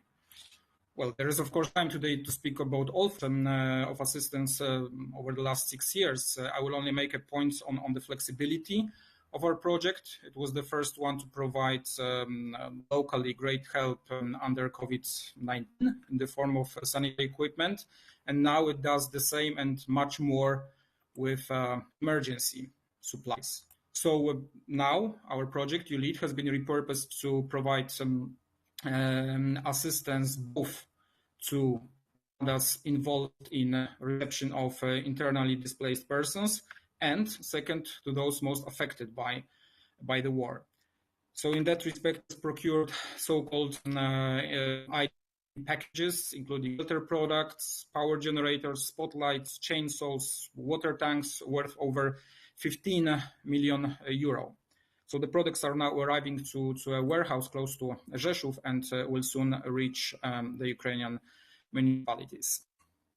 Moreover, the project, the ULEAD, was assisting municipal partnerships, liaising EU cities willing to help their Ukrainian partners. And there we already have very tangible results. So already in the first half of March, the first truck from Slovenia reached hromadas of Bucha and Trostianets, and then Sunday another delivery reached Monastyrska and Drohobych oblasts with 12 tons of long-term foods, of hygiene products, water, and rescue equipment. So in short, all hands on deck from us in this marathon tour, but maybe contrary to a classical marathon, we are doing our utmost to be as quick as possible, also on the first straight of this run. Thank you very much, colleagues. Thank you, President. Thank you very much, Mr. Ostropolsky. And our last speaker to sum up, again from Kiev, Mr. Vyacheslav Nehoda, Deputy Minister of Communities and Territories Development of Ukraine. Дуже дякую, пані голово. Я хотів би від щирої душі, від себе подякувати за цю розмову, яка сьогодні відбулася, за це надзвичайно важливе питання, яке сьогодні болить не лише Україну, не лише українців, а як ми переконалися, всі країни демократичної Європи. І ми дуже вдячні за цю неоціненну допомогу, яку ми отримуємо сьогодні у всіх питаннях, в тому числі і гуманітарна допомога, яка виникла. І ми не раз чули сьогодні, що називається, часто вживається слово «криза», і це насправді так. Звичайно, мене також вразили слова одного з мерів, коли говорить про втому. Так, ви втомилися, повірте, ми не менше втомилися. Ми втомилися від вибухів, від сирен, від смертей, від крові, від сліз. Це надзвичайно тяжка і, можливо, для багатьох втома, яку дуже важко буде пережити не просто на роки, а на все життя. Але ми будемо боротися, як тут і говорив і мер Львова, ми будемо боротися, щоб ця війна завершилася, щоб вона завершилася перемогою демократії, щоб вона завершилася перемогою людей, які сповідують людські цінності, які проти крові, які проти смертей. І я хотів би також сказати наступне. Ми сьогодні обговорюємо наслідки. Ми сьогодні обговорюємо наслідки того, що трапилося. А я хотів би, щоб за тим ми завжди пам'ятали, яка причина. А причина все ж таки агресія.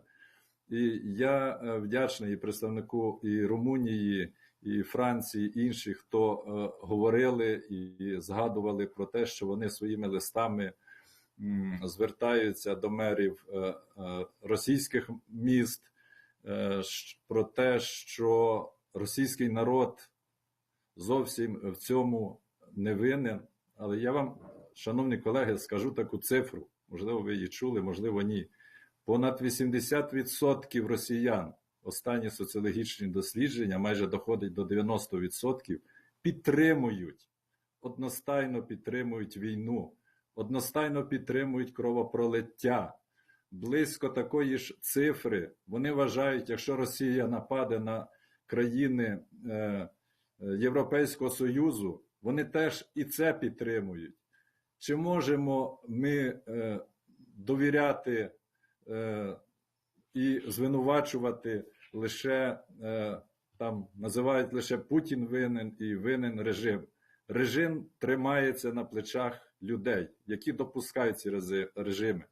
Ви знаєте, що Україна декілька разів боролася за свою демократію, і якщо українському народу не подобався той чи інший режим, ми його змінювали демократичними виборами і досягали своєї мети.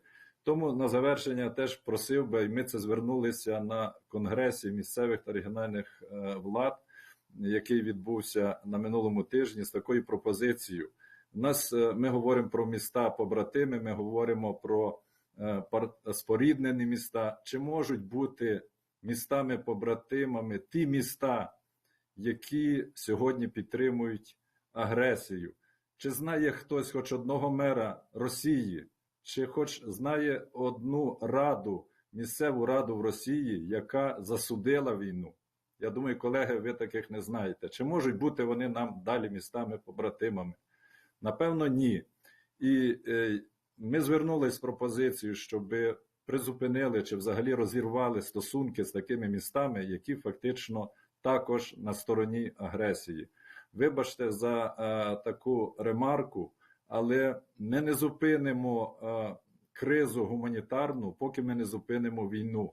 І ми повинні всі розуміти причину цієї війни. Ми повинні зробити все, щоб агресор, країна-агресор була звідусіль оточена санкціями, щоб їхні кораблі не могли зайти в морські порти, щоб їхні вантажі і товари на їхніх товарах не зароблялися гроші на нову зброю. Тому я хотів би, звичайно, ще раз подякувати за сьогоднішню розмову, але наше основне завдання, спільне завдання – це зупинити війну, зупинити агресора, зупинити силами України. Якщо ми цього не зробимо, повірте, він піде далі. Дякую.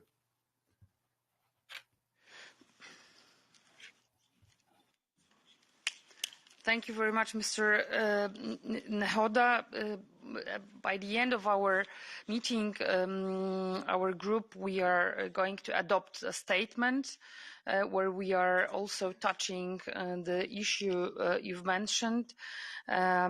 We really not only cross the fingers and not only wish you good luck, but we are really doing also our political job to support Ukraine, and then on the other hand to stop Russian invasion also in an economical way, not to be supported from the European countries. Thank you very much. This first session on humanitarian aid, we are unfortunately 20 minutes late. I'm really sorry about this, but we had really lively discussion. So now we are moving to thematic session number 2, supporting the Ukrainian refugees in the EU regions and cities. With more than 3.7 million refugees having left Ukraine and an estimated 6.5 million having been displaced within the country, what we are facing today is the biggest humanitarian crisis in Europe since the Second World War, and it is becoming worse each day. EU's border regions are facing enormous pressure in some of the Polish cities, including the capital of Warsaw. What Rafał Trzaskowski had just said, the number of refugees comprises 15% of the population. Romanian, Hungarian, Slovak and Polish delegation to the court asked to help from the other members to relocate some of the refugees farther across the European Union. For the moment, the greatest burden of the refugee support on the ground is taken up by volunteers and civil society. More has to be done in a structural way by us local politicians and by our representative national governments. I'm happy to welcome at this panel a list of speakers with first-hand knowledge about this refugee crisis. They represent Košice region in Slovakia and town of Przemyśl in Poland, both most affected by the refugee inflow. Directorate General for Migration and Home Affairs, directly responsible for formulating the European Commission operational response to the crisis, and the Ukrainian NGO based here in Brussels, helping the arriving refugees on the ground. So first of all, please, let's move to Košice. We have Rastislav Trunka, Chairman of Košice Self-Governing Region. I'm not quite sure if Mr. Trunka, he is remotely connected. Mr. Trunka, are you with us? The floor is yours, and then we will move to Przemyśl, to Mayor of Przemyśl, Wojciech Bakun. Thank you very much. The Košice Self-Governing Region condemns the Russian Federation military attack on our neighbor, Ukraine. Since the beginning of this armed conflict, we have done everything to help the people who had to leave their homes because of the war. We allocated funds for humanitarian aid for our borders and brothers and sisters. Us and our region has become one of the first safe places for Ukrainians fleeing the disaster. Every day we are a part of the lives of our brothers and sisters, and we try to be a great support to them in these moments.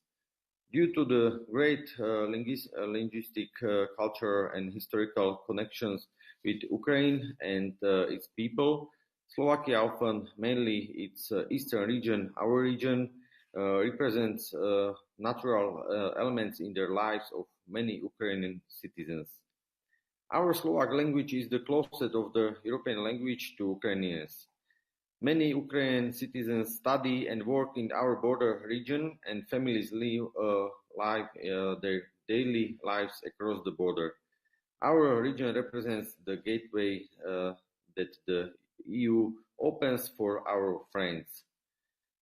Dear colleagues, let me briefly present the practical measures we have introduced. We are focusing on few important points. First, having information. We opened information stands for people from Ukraine directly on the border and the railway and bus stations. Volunteers provide information and necessary assistance related to accommodation and transport. Many of them work 24 hours per day. Second point, faster and more efficient accommodation. Even before our national administration, the Košice self-governing region launched and booking systems to meet refugees' individual needs. Refugees can have requirements about the accepted length of stay, proximity to medical facilities, or the possibility to bring pets. The system provides volunteers with up-to-date information on available capacities. Therefore, the volunteers can make an online reservation in the chosen facility. Previously, it took us at least 15 minutes to help a Ukrainian family while a volunteer telephoned the accommodation facilities, but all it takes now is 1 or 2 clicks. Third point, providing accommodation and meals. Košice region provides accommodation in more than 26 regional facilities. Fourth point, our volunteer center coordinates all volunteers in the region. Under one roof, we're providing 100 regional volunteers per day. Fifth, transport. Our contracted bus company operates regular bus service from the border crossing with Ukraine. Moreover, residents of Ukraine can use the bus services anywhere in the Košice region free of charge. Sixth point, people for people. We prepare humanitarian aid warehouses. Anyone who wants to help can buy or donate essentials. Also, the region opened a transparent bank account. Individuals, businesses, and other organizations can contribute, and necessary things for Ukrainians can be provided. Seventh point, integration of Ukrainian refugees children in schools. Very important point. The region assists in the integration processes of children in the Slovak school system. We have an increasing numbers of incoming high school students studying in many of our 63 secondary schools. It is with a heavy heart that we look at the situation among the war refugees seeking safety. Some children have no parents. We help children from the orphan in Lviv to get the safety. I'm pleasant that in this test of humanity, apart from the regional government, everyone who can is giving and helping hand. Dear colleagues, this is the highest number of refugees we have ever had to deal with. It is an unpredictable experience for our region and our people, and it comes with its challenges and difficulties. Dear all, no matter the challenges, we will stand with Ukraine and try to help the refugees as much as we can. But to sustain our efforts, we need strong support from our national partners and you and European partners. To succeed, this must be coordinated European projects. Thank you very much. Thank you very much, Ratislav. Best regards to Košice. And now we are moving to Przemyśl. Mayor Wojciech Bakun. Are you connected? Okay, the floor is yours. Bardzo proszę, panie prezydencie, drogi Wojtku. You need to musisz nacisnąć na guzik, żeby... Yeah. Big button. Okay. Dziękuję. Thank you very much. I just want to talk about some digits. if you think our city, I'm the mayor of the 60,000 population city, and in last month we supported about 700,000 to 800,000 refugees. We are the probably biggest reception point in Poland. We organize help, manage people coming through nearly 3 borders in Medica, in Korczowa, and also railway border in city center Przemyśl. All that refugees was supported by us. Receive medical help, psychological help, and especially, all that food and drinks, hygienic things. We provide everything. But, we are the frontline city, and we organize that for just a temporary stay. We organize about 3,000 beds in our reception center, but we had a few nights where about 5,000 to 6,000 refugees stay over the night because we have no connection with different cities in Poland. We manage that situation on the very front line. To be honest, is less refugees coming through the border now. But if someone asks me, especially press, ask me about how we do this, we have no any refugee camp in Poland. Answer is very simple, because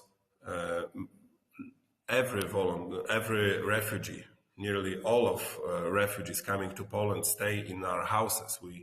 We open our hearts very wide, and we keep all that families, all that people, all that refugees in our houses. But in the future, I think that we reach some capacity in our houses. And the most important thing, and what we should think about it now, is prepare many spaces for keep that refugees for the longer time. It's the most important thing at this moment, because if we organize very quick on the very front line, so it's not possible to organize that many places for the longer stay in that short period of time. So we have to think about how we organize that place for the longer stay. That's the most important thing, and I just want to say is the key point for the future for every cities in Poland, but also for every cities in Europe, because a lot of refugees, a lot of Ukrainians want to go to different country. A lot of them want to stay, especially they want to stay very close to the border. If we talk with them, they said, they want to back as quick as possible. They just waiting for safe situation, and if that war will finish, they will back very, very quick. So that's the reason why we should think very quick, because we have no time for thinking another month, because we need that place nearly now. So that's the main point, and that's what I want to say to you. So thanks for your help at this moment, because we receive a lot of help from the Europe, from the different cities, from some NGOs in Europe. But please think about next step, and the next step is lot of place, lot of space for that refugees for the longer time. Thank you very much. Thank you very much, Mayor Bakun. Drogi Wojtku, bardzo dziękuję. So now we will see the movie, because Mayor Bakun said about the digits, the numbers, but I think that if you could see this, what we saw when we were visiting Medyka and Przemyśl, maybe this will also show you how is the situation there.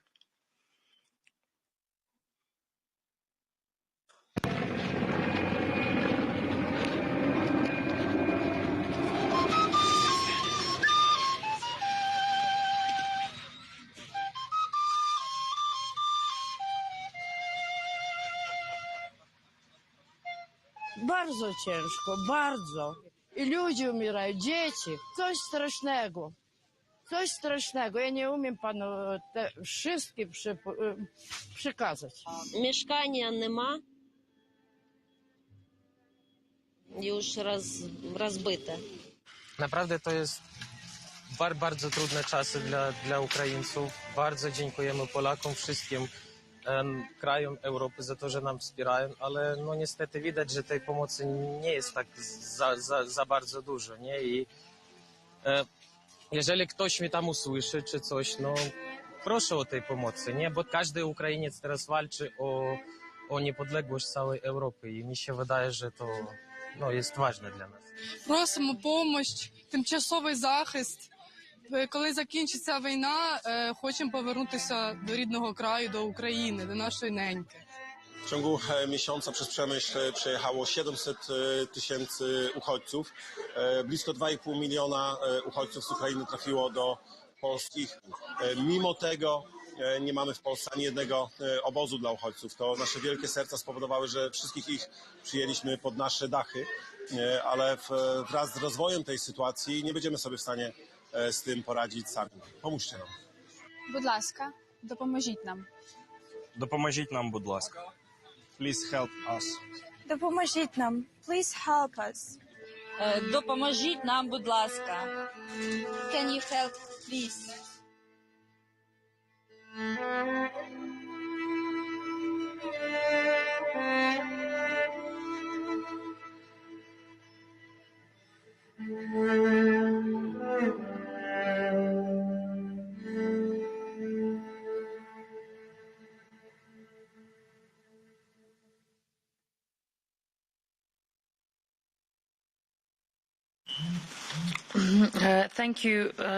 Thank you very much. Now we are moving to our guest from the European Commission, Ms. Bouleha, Head of Unique Migration Management Response from DG Home. All right, you are here. All right, the floor is yours.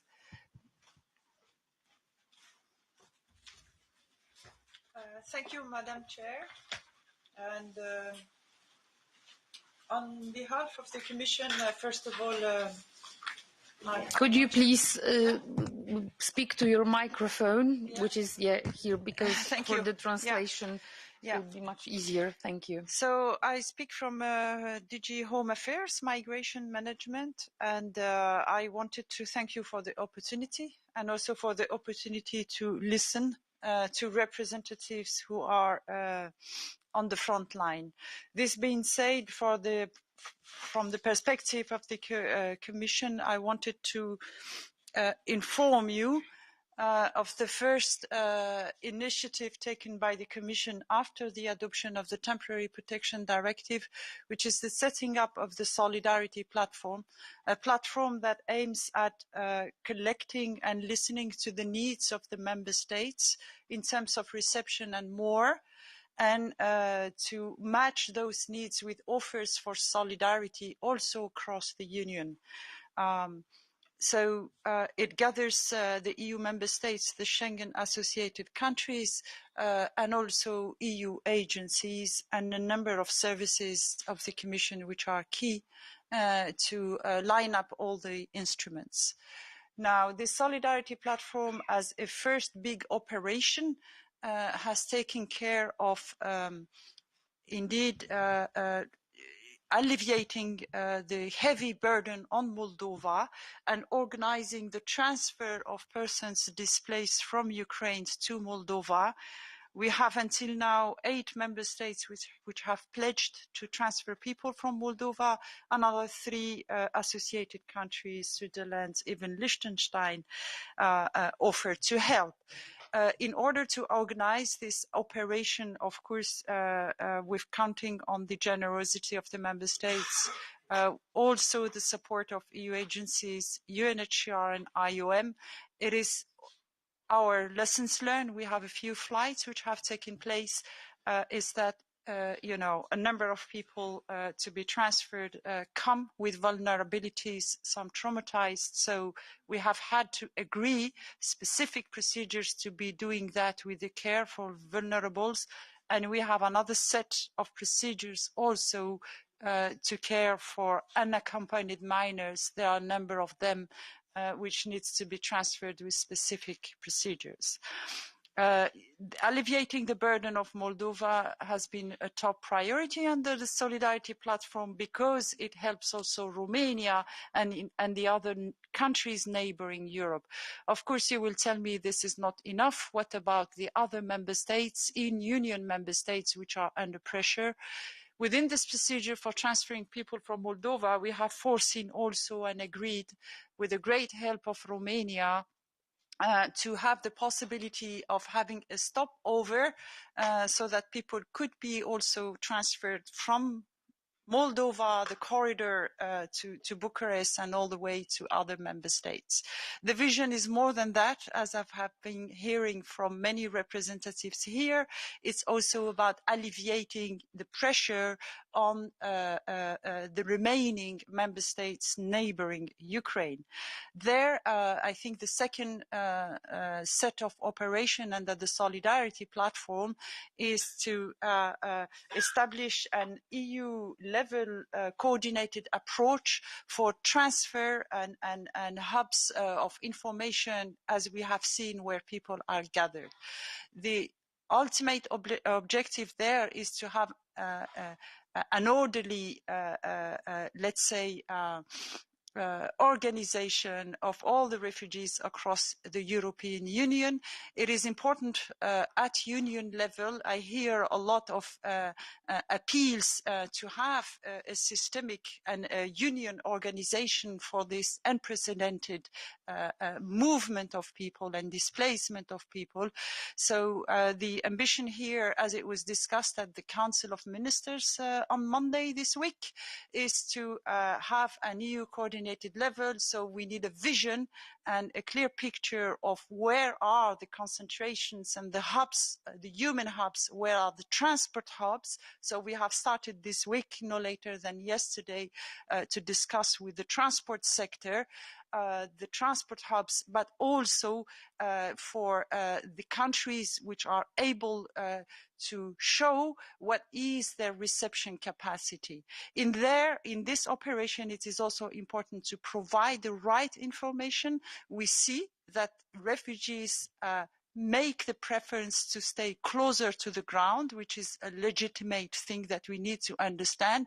But we see that tomorrow there is a need also for people to be moving onward if the capacities in the overstretched neighboring member states cannot cope anymore.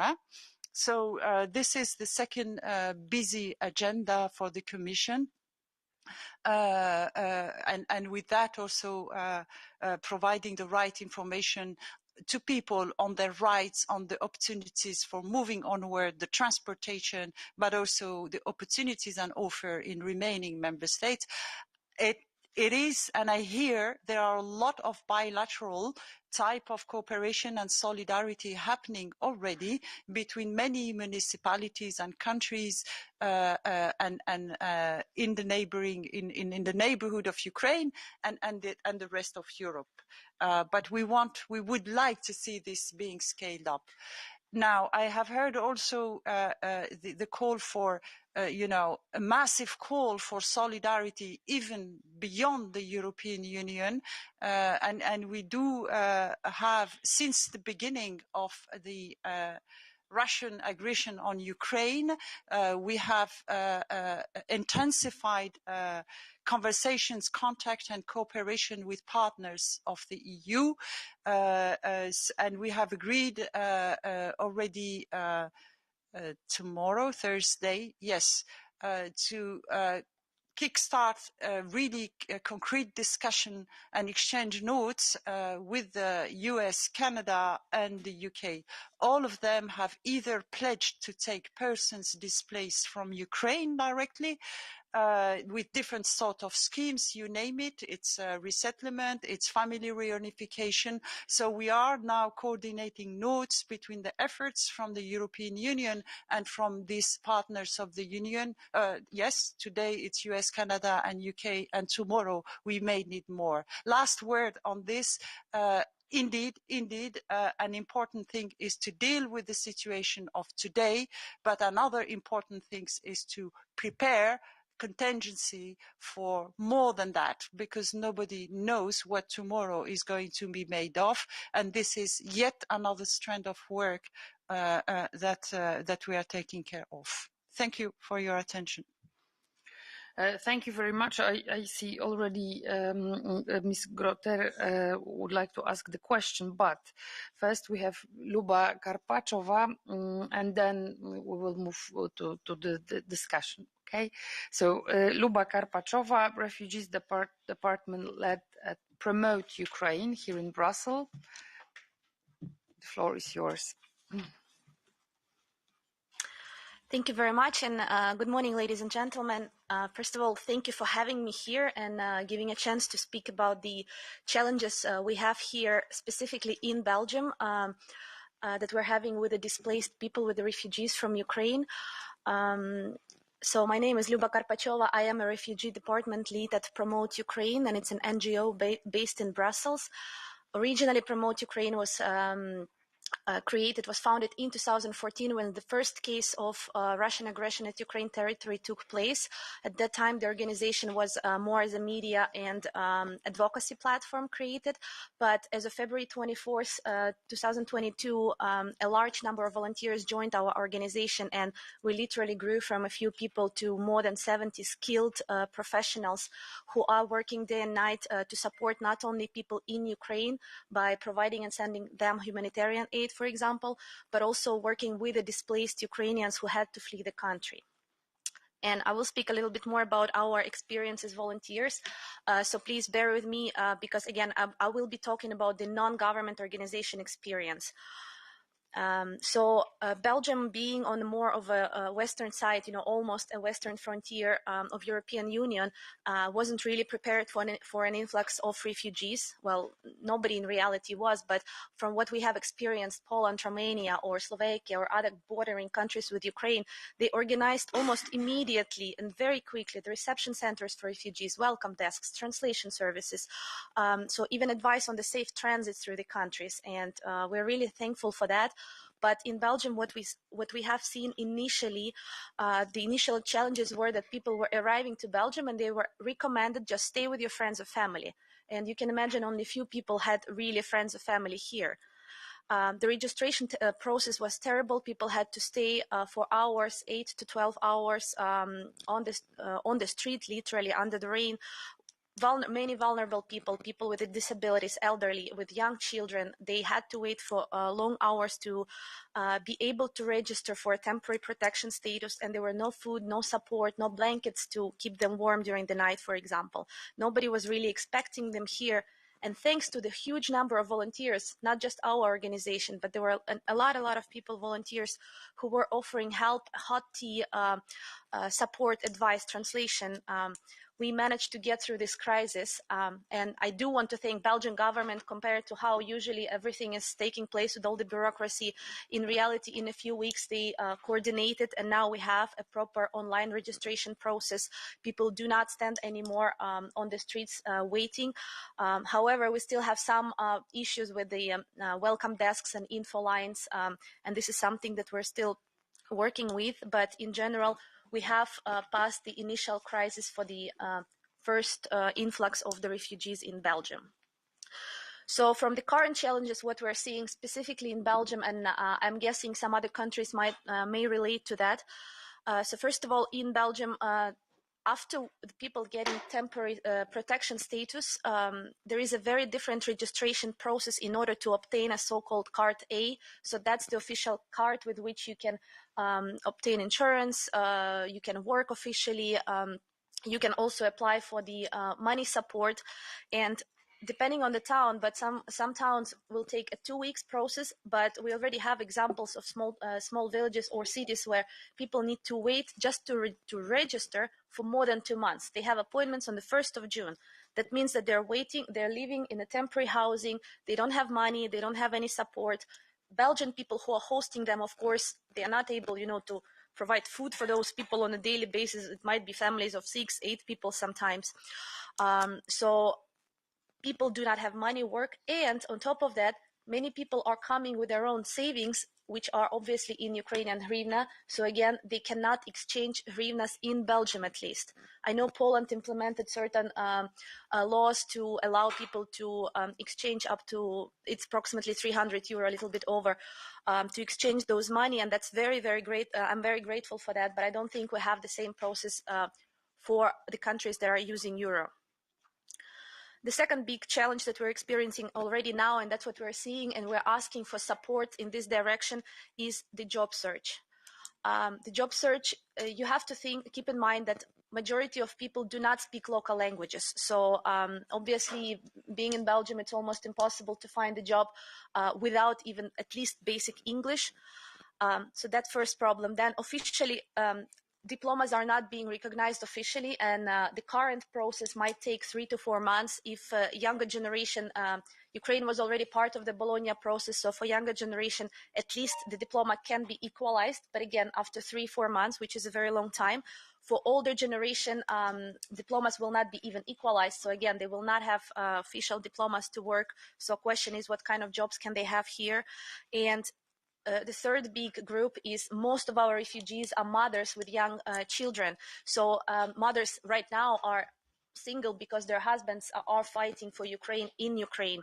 And even if they find a full-time job, they cannot be present at this job full-time in reality because they need to bring kids to schools, to kindergartens, etc. So again, we need collaboration, we need some projects where we could potentially, and as an organization, we already have some ideas, but I'm happy to talk about it at a more global scale as to how to make sure that we have projects for potentially jobs without languages or without diplomas. There would be a lot more, creating opportunities here would be very, very appreciated. The long-term housing, I think a lot of your colleagues already mentioned that it's not just for Ukraine or Poland, long-term housing. Housing in Belgium, for example, that's also quite important because most people right now are staying at temporary places. And again, hopefully, of course, the war and peace, the war will be soon over and everybody will go back to Ukraine. But a second option is that it will be a long-term problem.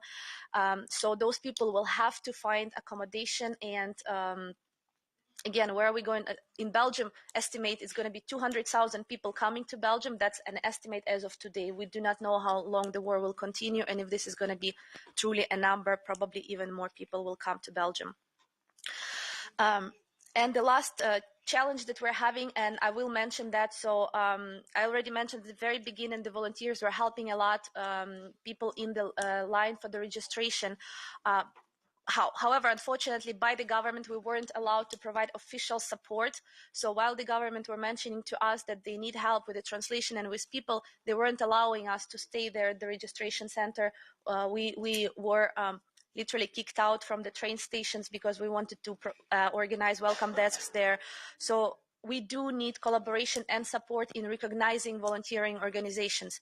Again, we are an officially registered NGO, and even we had issues with obtaining certain permits and being able to help. We are here to help, and we have skilled people to do that. So please, for the government, please consider to collaborate with the NGOs because they're closer to the issues and they're a little bit more effective without long bureaucracy needed.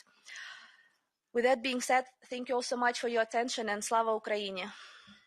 Heroyam Slava. Thank you very much, Ms. Karpachova. We are slightly running out of time, therefore I really ask you for brief comments and brief questions. First, we have Ms. Grotter from PES. 1 minute, please. Oh, that's short. Thank you so much.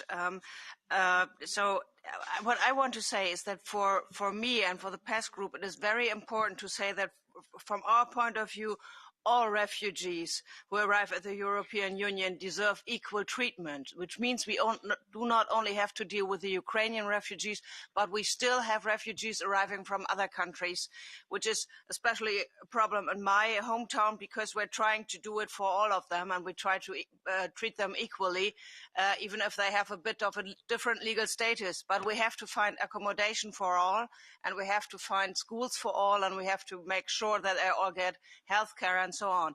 And from our point of view, we had about 10 to 20,000, the numbers differ, arriving at 2015, 2016. And luckily, we are now able to reinstall all the measures we had 2015, 2016, which means we have accommodation. We even take gymnasiums over for accommodation of refugees today. And we can make sure that lots of our volunteers who are helping then are now helping and are very, very kind to do that. But let me just mention two other points. They bring their own money. Lots of the refugees bring their own money, and we have to find a way to make them change it into euros. Just if it's not, traded like other changes, everything else. And we have to make sure that we prevent them from being trafficked. Yeah, that's why we have police all over at the main stations, and so on, just to try volunteers not to get to them, pick them up and just go away with them. Because we think about, now we have about 6,000 officially registered, and we might have another 3,000, that's just a guess because they haven't registered yet, who have arrived and have been taken home by private people. So we don't know what happens to them. And as long as they are not registered, we cannot help them if anything goes wrong. Thank you very much. Thank you very much for this comment from PES group. And now we have Mr. Branda from ECR and then Ms. Ratlanen from Greens. Thank you very much. I promise to share our experience from the Czech Republic during this session. Actually, there was a great wave of solidarity among the Czech people, even I would say amazing and unexpected. People instantly provide housing. I personally lived in Ukraine for 2 years when I was young, so I know people there. So we also have a family of 5 staying with us. A neighbor just provided a home for another family. We have a small hotel in our village that hosted another 3 families from Ukraine. So this acceptance is great. Also, there is great efforts of bringing people and helping these regions, from Slovakia or Poland, bringing them straight to the Czech Republic and helping them on the space. Also providing clothes, food, furniture, and so on. So there's also great help by the cities, regions, and state. There's a special law that grants protection and also almost the same rights as Czech citizens to the Ukrainians. They have free access to labor market, to schools, to educational system, they have free medical insurance so they can access hospitals. But there was a strong role of the regions. They all set up welcome centers for Ukrainians, like a one-stop shop where you can register and receive all these things and even accommodation if you don't have one. But this is the first temporary help. I think what is most important and maybe even more difficult is helping these people feel welcome and become self-reliant. It means to find them some stable housing, also helping them find a job. I go to interviews with them to translate so they can get a job, calling a director to get children into school. So I think this will be more challenging with time. And since the conflict, I think, will not end soon, and the crisis will not end soon, I think our role as local and regional leaders is also in keeping up and maintaining the acceptance of helping refugees among our citizens. Because there are already voices by the populists saying, why are we not helping Czech citizens and why are we giving money to Ukrainians? And since this will be a long-term issue, I think this will be our main goal to keep this acceptance among our citizens, explaining them the situation, to be able to stand and help Ukraine in the long term. Thank you. Thank you very much. And now we are moving to Greens, Ms. Ratlanen, and then we move to Mr. Van Raas, Renew Europe. but please stick to the time. Thank you, Madam Chair. The Ukrainian people need to survive, but they also need to survive the trauma and the losses. And I want to emphasize that the children and youth, they need to continue their studies and education when we meet them and see them in our cities as refugees. Because this is a question of Ukrainian future, of course, because children and youth are the future. And in humanitarian crisis, the youth often suffer such disruptions in their education, and in some crises, they might have even lost a long period of education altogether. And we have to prevent this happening, of course, in every way we can when we welcome refugees in our hometowns. In Finland, I want to share you our experiences of universities and universities of applied sciences who have decided to remove tuition fees of the refugees under temporary protection mechanism. And we are currently working on ways for Ukrainian young people to be able to both continue their studies and start studies in our universities and secondary schooling system. This Tuesday, actually, a group of refugee children started a school in a municipality called Nousiainen in Finland, which has a population of only 4,700 people. We have such small municipalities still. But I wanted to share this example with you because I want to emphasize in the end that, in our opinion, no city or region is too small to contribute to this crisis, and everyone can share some burden of we helping together as cities and municipalities. And of course, we are now in the face of war and really dire humanitarian crisis and atrocities. But we have to remember that one day Ukrainian youth and children hopefully will be able to rebuild their nation. And this is what we have to support in our cities also at the moment. Thank you. Thank you very much for this voice. And now we move to Renew Europe and Mr. Van Raas. And I have two voices from European Alliance. If you could decide who of you will speak, Mr. McCarthy or Mr. Lech. Okay, thank you. Yes, thank you, Mrs. President. First of all, of course, solidarity is the key word in what's happening, and we all should do whatever we can to help people from Ukraine. But I just wanted to recall what was said here before. Of course, we spoke about the Belgian situation, but Belgium is also receiving other people coming out of migration. And just to give you a figure, last year we had 144,000 people coming in. And so we have to deal equally with those people as we do with Ukrainian people. So that's the first thing. Second thing is that locally in Belgium, we have welfare centers, and those welfare centers have the obligation to give a reply to questions asked by people who are coming over. So when you have Ukrainian refugees coming into Belgium, they can go locally to their welfare center who needs to give a reply to their demand within the month and who has to deal immediately with urgent matters, just to inform you.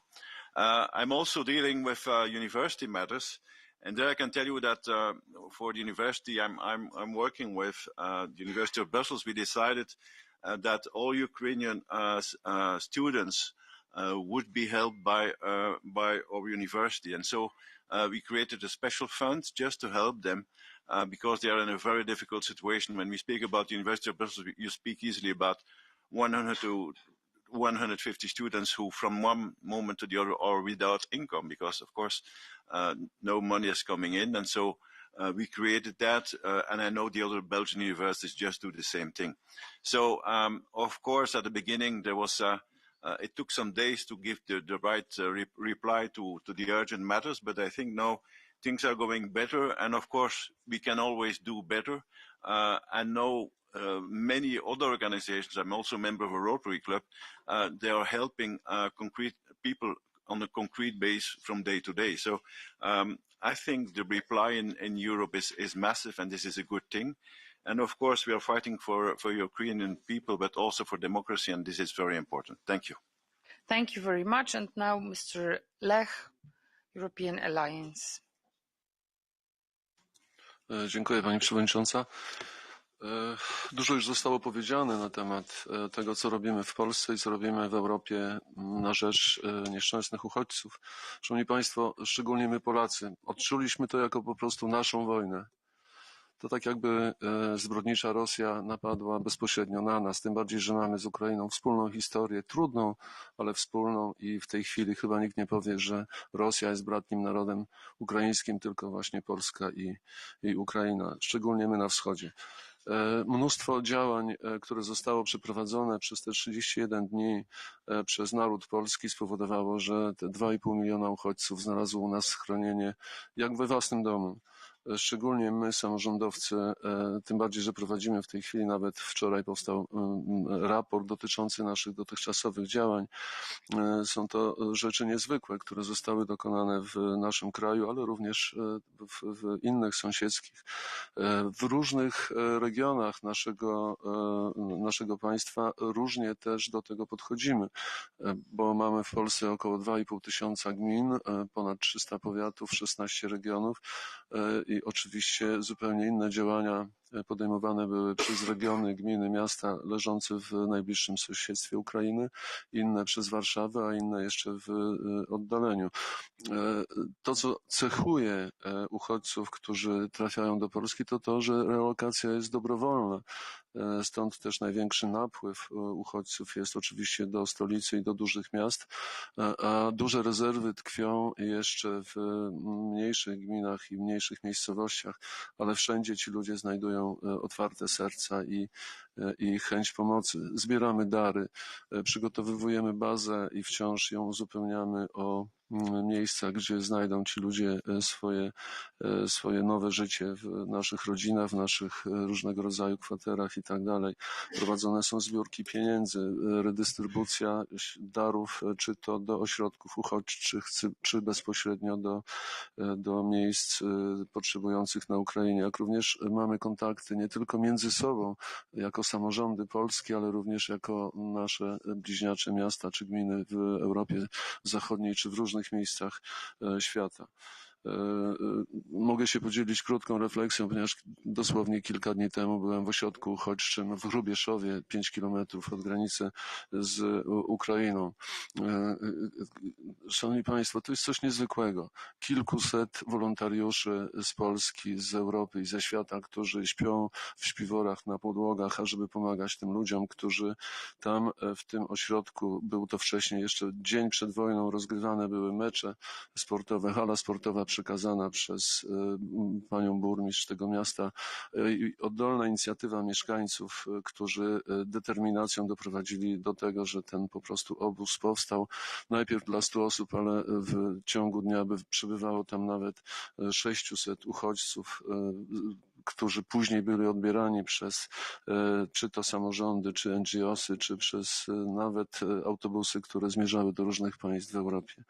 I jeszcze na koniec jeden apel, który mamy jako samorządy polskie, jako samorządy europejskie. Mamy już ponad 250 podpisów burmistrzów z Polski, z Europy i świata pod tym apelem, ażebyśmy wywierali nacisk na rządy swoich państw, aby przestać handlować ze zbrodniczą Rosją, żeby przestać im dawać pieniądze na wojnę. To państwo i ci ludzie nie zasługują na jakiekolwiek wsparcie, więc róbmy wszystko, ażeby zablokować kupno i sprzedaż czy to ropy, czy gazu. Stać nas na to, ażebyśmy zapłacili więcej, ale morderców nie można wspierać. Dziękuję bardzo. Thank you very much, Mr. Lech, especially for this appeal at the very, very end.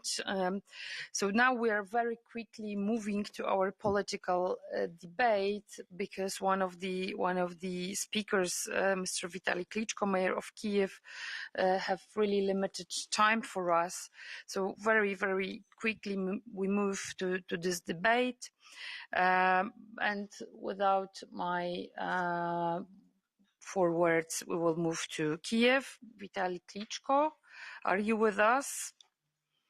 Not only mayor of Kiev, but also head of the Association of Ukrainian Cities.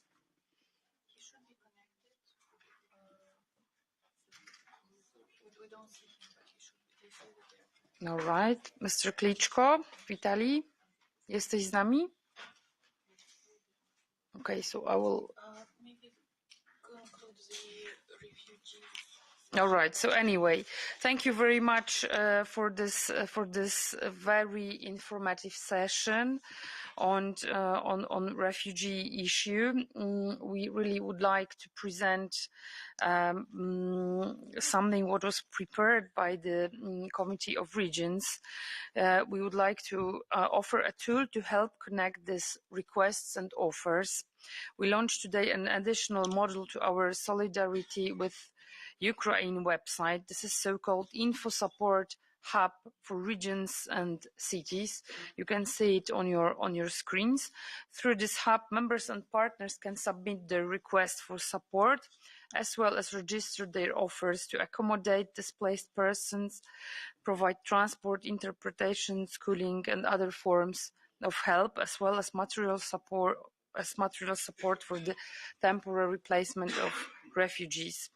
I call on all members to spread this information and to join this database.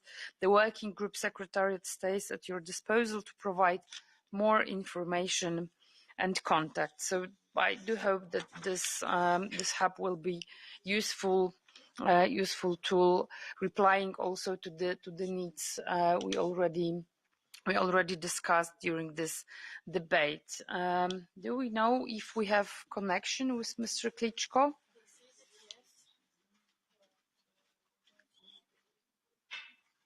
All right. So anyway, we are moving to our political debate on current political context and the EU response. The Russian invasion on Ukraine received worldwide condemnation. Governments around the world, international organizations, civil society, local leaders were very vocal about the grave breach of international law committed by Russia. The UN resolution to condemn Russia for its invasion was approved by a vote of 141 to 5, calling for Russia to immediately, completely and unconditionally withdraw of its military forces. The EU adopted an unprecedented package of sanctions that are already now affected Russian economy, especially the military sector. These sanctions will have an impact on our own economies, on the energy market, as the war already does on many sectors on economy and demography, but not a price is too high to pay to save the human lives. Another round of high-level international meetings took place last week here in Brussels with the presence of the President of the United States. NATO, G7 and EU Council adopted additional measures to stop Russia. In a meeting with Charles Michel, European Council President, the US President Joe Biden stressed that the single most important thing we have to do in the West is to be united. There are still avenues along with the EU member states need to find greater unity vis-à-vis the Russian aggression. Looking at our core colleagues, just the one appeal mentioned before, our members' initiative in actions in the past week, I can say that the EU regions and cities are united more than ever, showing unbreakable solidarity with the Ukrainian partners. In the last session, we are welcoming high-level guests who did their fair share in helping Ukraine on the international scene and are well placed to describe the political context we are working in.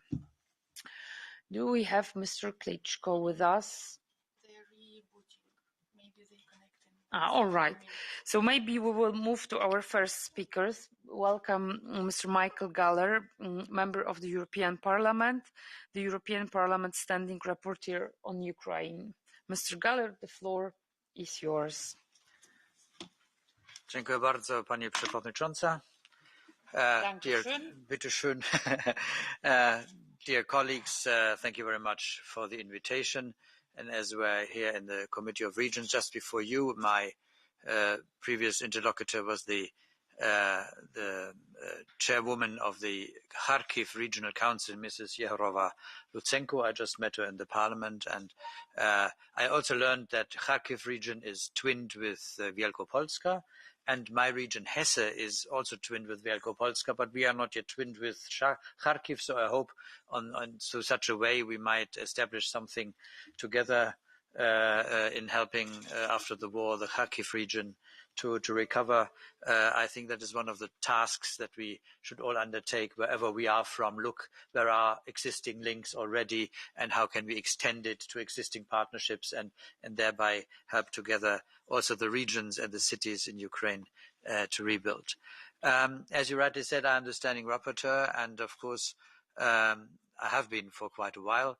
And with this 24th of February, our agenda has changed completely. And I'm glad to see the unity that we have established, not only in the EU and NATO, but in the entire West, and also unity with regard to saying clearly who is the aggressor, the Russian president personally, but the country as the aggressor state is the country that is on the other side now.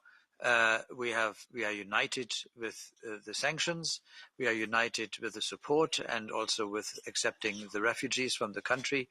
So insofar we are in good shape, but Mr. Putin did not believe. He thought we would be divided. He thought we would have some formal protests and some small sanctions, as he did receive after the Crimea annexation, or we didn't react on Syria, we didn't react on Georgia properly. So he thought he would be on the safe side, minimizing his risk, and he would be welcomed by bread and salt and flowers by the oppressed Ukrainians. Misconception, total misconception. He believed in his own propaganda. And I think what we have to do now, of course, is not only implement what we have decided, but work further. And of course, I didn't mention the weapons deliveries yet. I'm very grateful for all who are investing a lot supporting Ukraine in their legitimate fight against the aggressor. So let us, from all political fields, and support our governments, all those, and the European Union in an unprecedented step to use the European Peace Facility, a new instrument, and now we already spent $1 billion for Ukraine. I think a very strong message. But we have to, and that is indeed the challenge. We have to acquaint and make everybody very clear in the entire European Union that what we are faced with is a geopolitical fight. It is nothing only about Ukraine. Russia doesn't consider it only about Ukraine. Ukraine was attacked not before because NATO weapons are threatening Russia, but because Ukraine's European path, if successful, is a threat to the way Putin governs his country. And because Ukraine has opted for democracy and the path towards the European Union and Europe, the European way of life, that is why this country is attacked. And if he could, he would like to subjugate it and reunite it, as he sees it, with motherland Russia. You all have or could have read his essay on history from last year, where he said it's about one people, one empire, one language, and one church. And that gives him the legitimacy to get them in German Heimensreich, the old way to incorporate territories that do not belong to you, but yet you pretend. That is why we have to realize Ukrainians are, because they fight for our way of life, they are fighting for us. And the rest of the world, and that is very important, the rest of the world has witnessed how the West, in some unfortunate way, left Afghanistan, so left ground behind. They are watching how we are reacting to that. And if it were that Russia would win this war, that would be, for the rest of the world, another indication that the West is not able anymore, not only to preserve its influence, but also not to be helpful to them. So putting it in a positive way, we have to win this war, to be very precise about that, because it's not only about Ukraine, but it is about our global standing as democracies. And insofar, it is this challenge that we are facing together. Unless we win this war and Russia is at least sufficiently weakened and doesn't have the power to continue this aggression and also to think twice about further aggressions, unless we achieve this goal, we will be the losers in the eyes of the rest of the world. And that is what we cannot afford. And that is why we need to stay united, why we need to continue our efforts, and we need also to discuss, and that is the crucial point where we come, it's not even the weapons anymore, it's the energy imports. And there we have, of course, divergent opinions in different countries. And my political position is very clear. In order to shorten this war, to make it quicker over, then we would need to be very strict on this. So I am not representing now my government's position from Germany, but I'm clearly of the opinion that we should, at short notice and immediately, have the boycott of oil, gas and coal. I hear for coal and oil it's easier, and for gas at least some people say, well, as quick as possible. Actually, of the income that Russia has gained, and since the beginning of the war, it's around 20 billion euros that they got as an income for the deliveries to the entire EU. And by day, increasing by 500 to 600 million euros. Apparently 73% of the income is oil. So it's not even gas that is so to say, the real income source.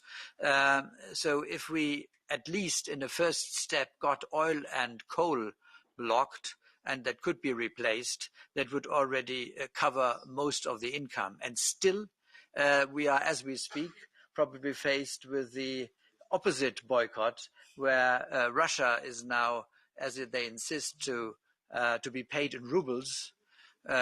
Some Americans call this currency in the meanwhile rubble. Rubble meaning, well, all the debris that is after the war only. But no, my point is, if Russia takes this step, we are in the same situation. So we have to prepare for that. I just heard this morning that the German government has staged the first alarm phase for gas shortage. So others might do the same, because from the 1st of April, actually, if the Russians mean what they say, that they will not deliver gas for nothing, we might be faced in 2 days with a gas boycott from their side. It has to be seen. But in my mind, what is definitely important is, if we want to shorten the war, we need to be very precise and very stringent with the implementation of that. And we need to see to, yeah, thank you. Thank you very much, Mr. Galler, for this very concrete and clear vision. I do hope that this will also be adopted by the European Parliament. We are now moving to Kiev. We have connection with Mayor Vitaly Klitschko.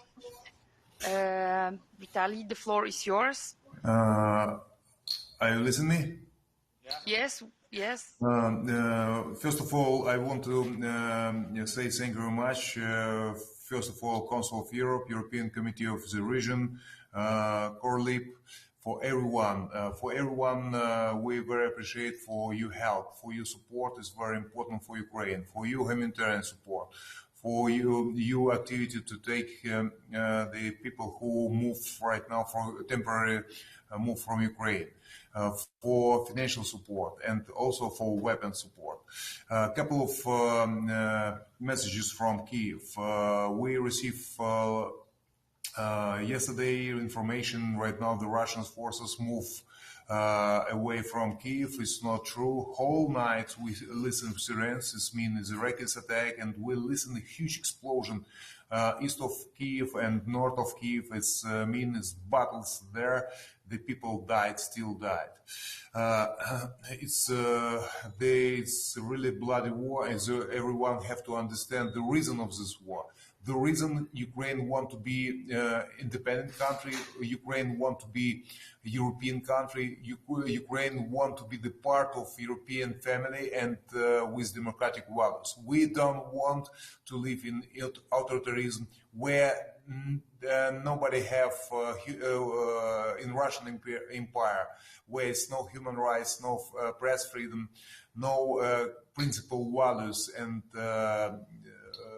actually the reason to rebuild Russian Empire.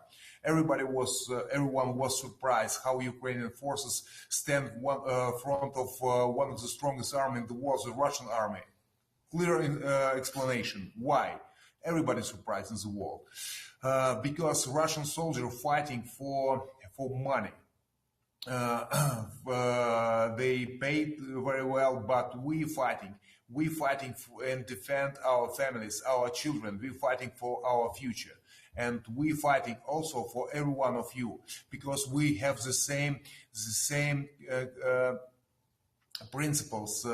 We have with European Union the same values, and the reason of this war wish to rebuild Soviet Empire. We was in USSR and we don't want back to USSR. We see our future is part of European family.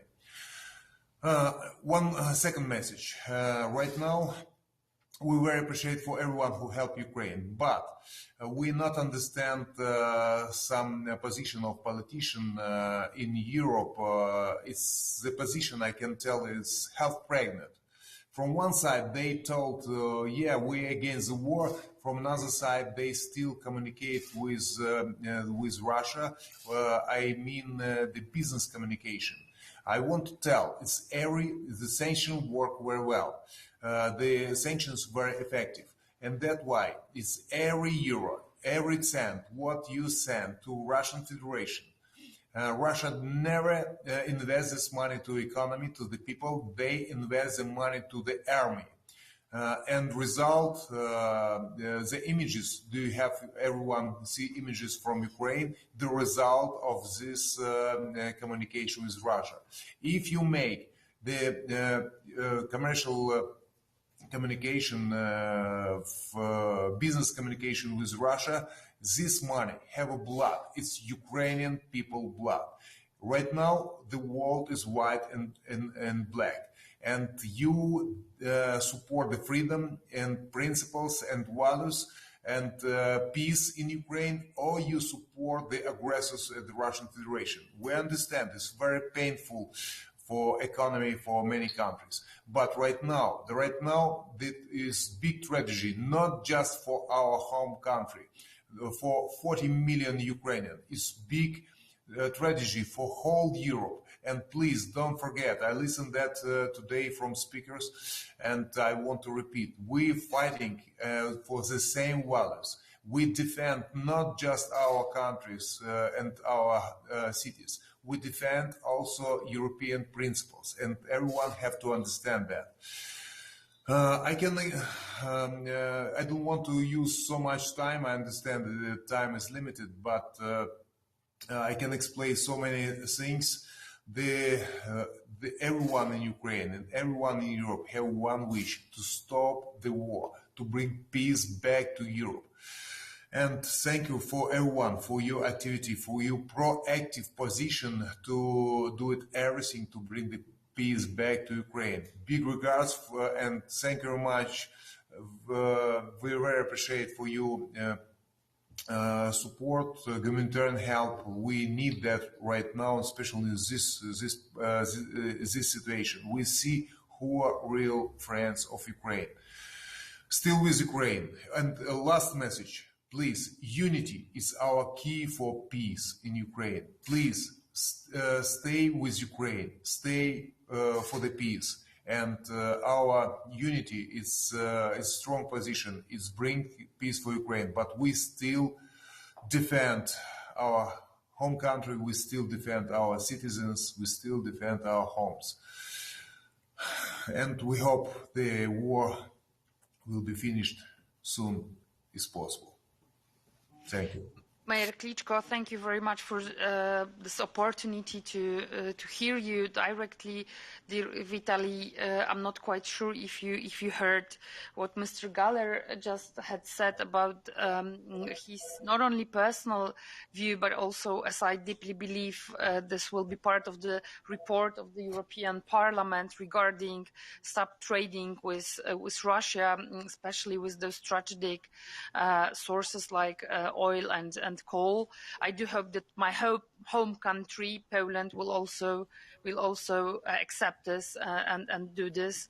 So we really wish you a lot of power, and we really do hope that the war will stop as soon as possible.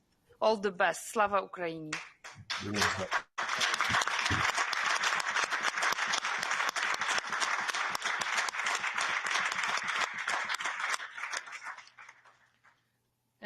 Thank you again. And now we move to Mr. Serhii Tereshko, who is Deputy Head of the Mission of Ukraine to the European Union. Mr. Tereshko. Thank you, President.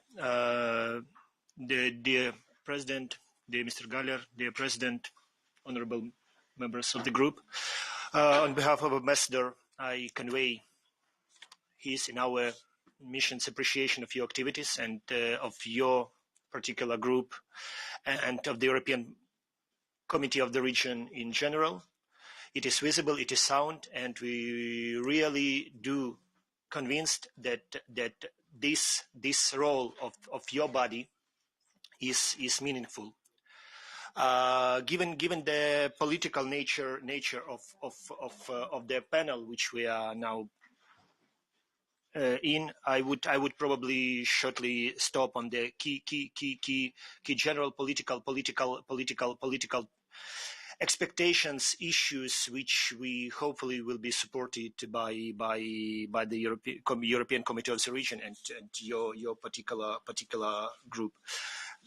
In many cases, I believe it is already the case when the regional dimension of the European support is very strong, is very practical, and we still see the potential to further develop this support because in fact it is all about democracy.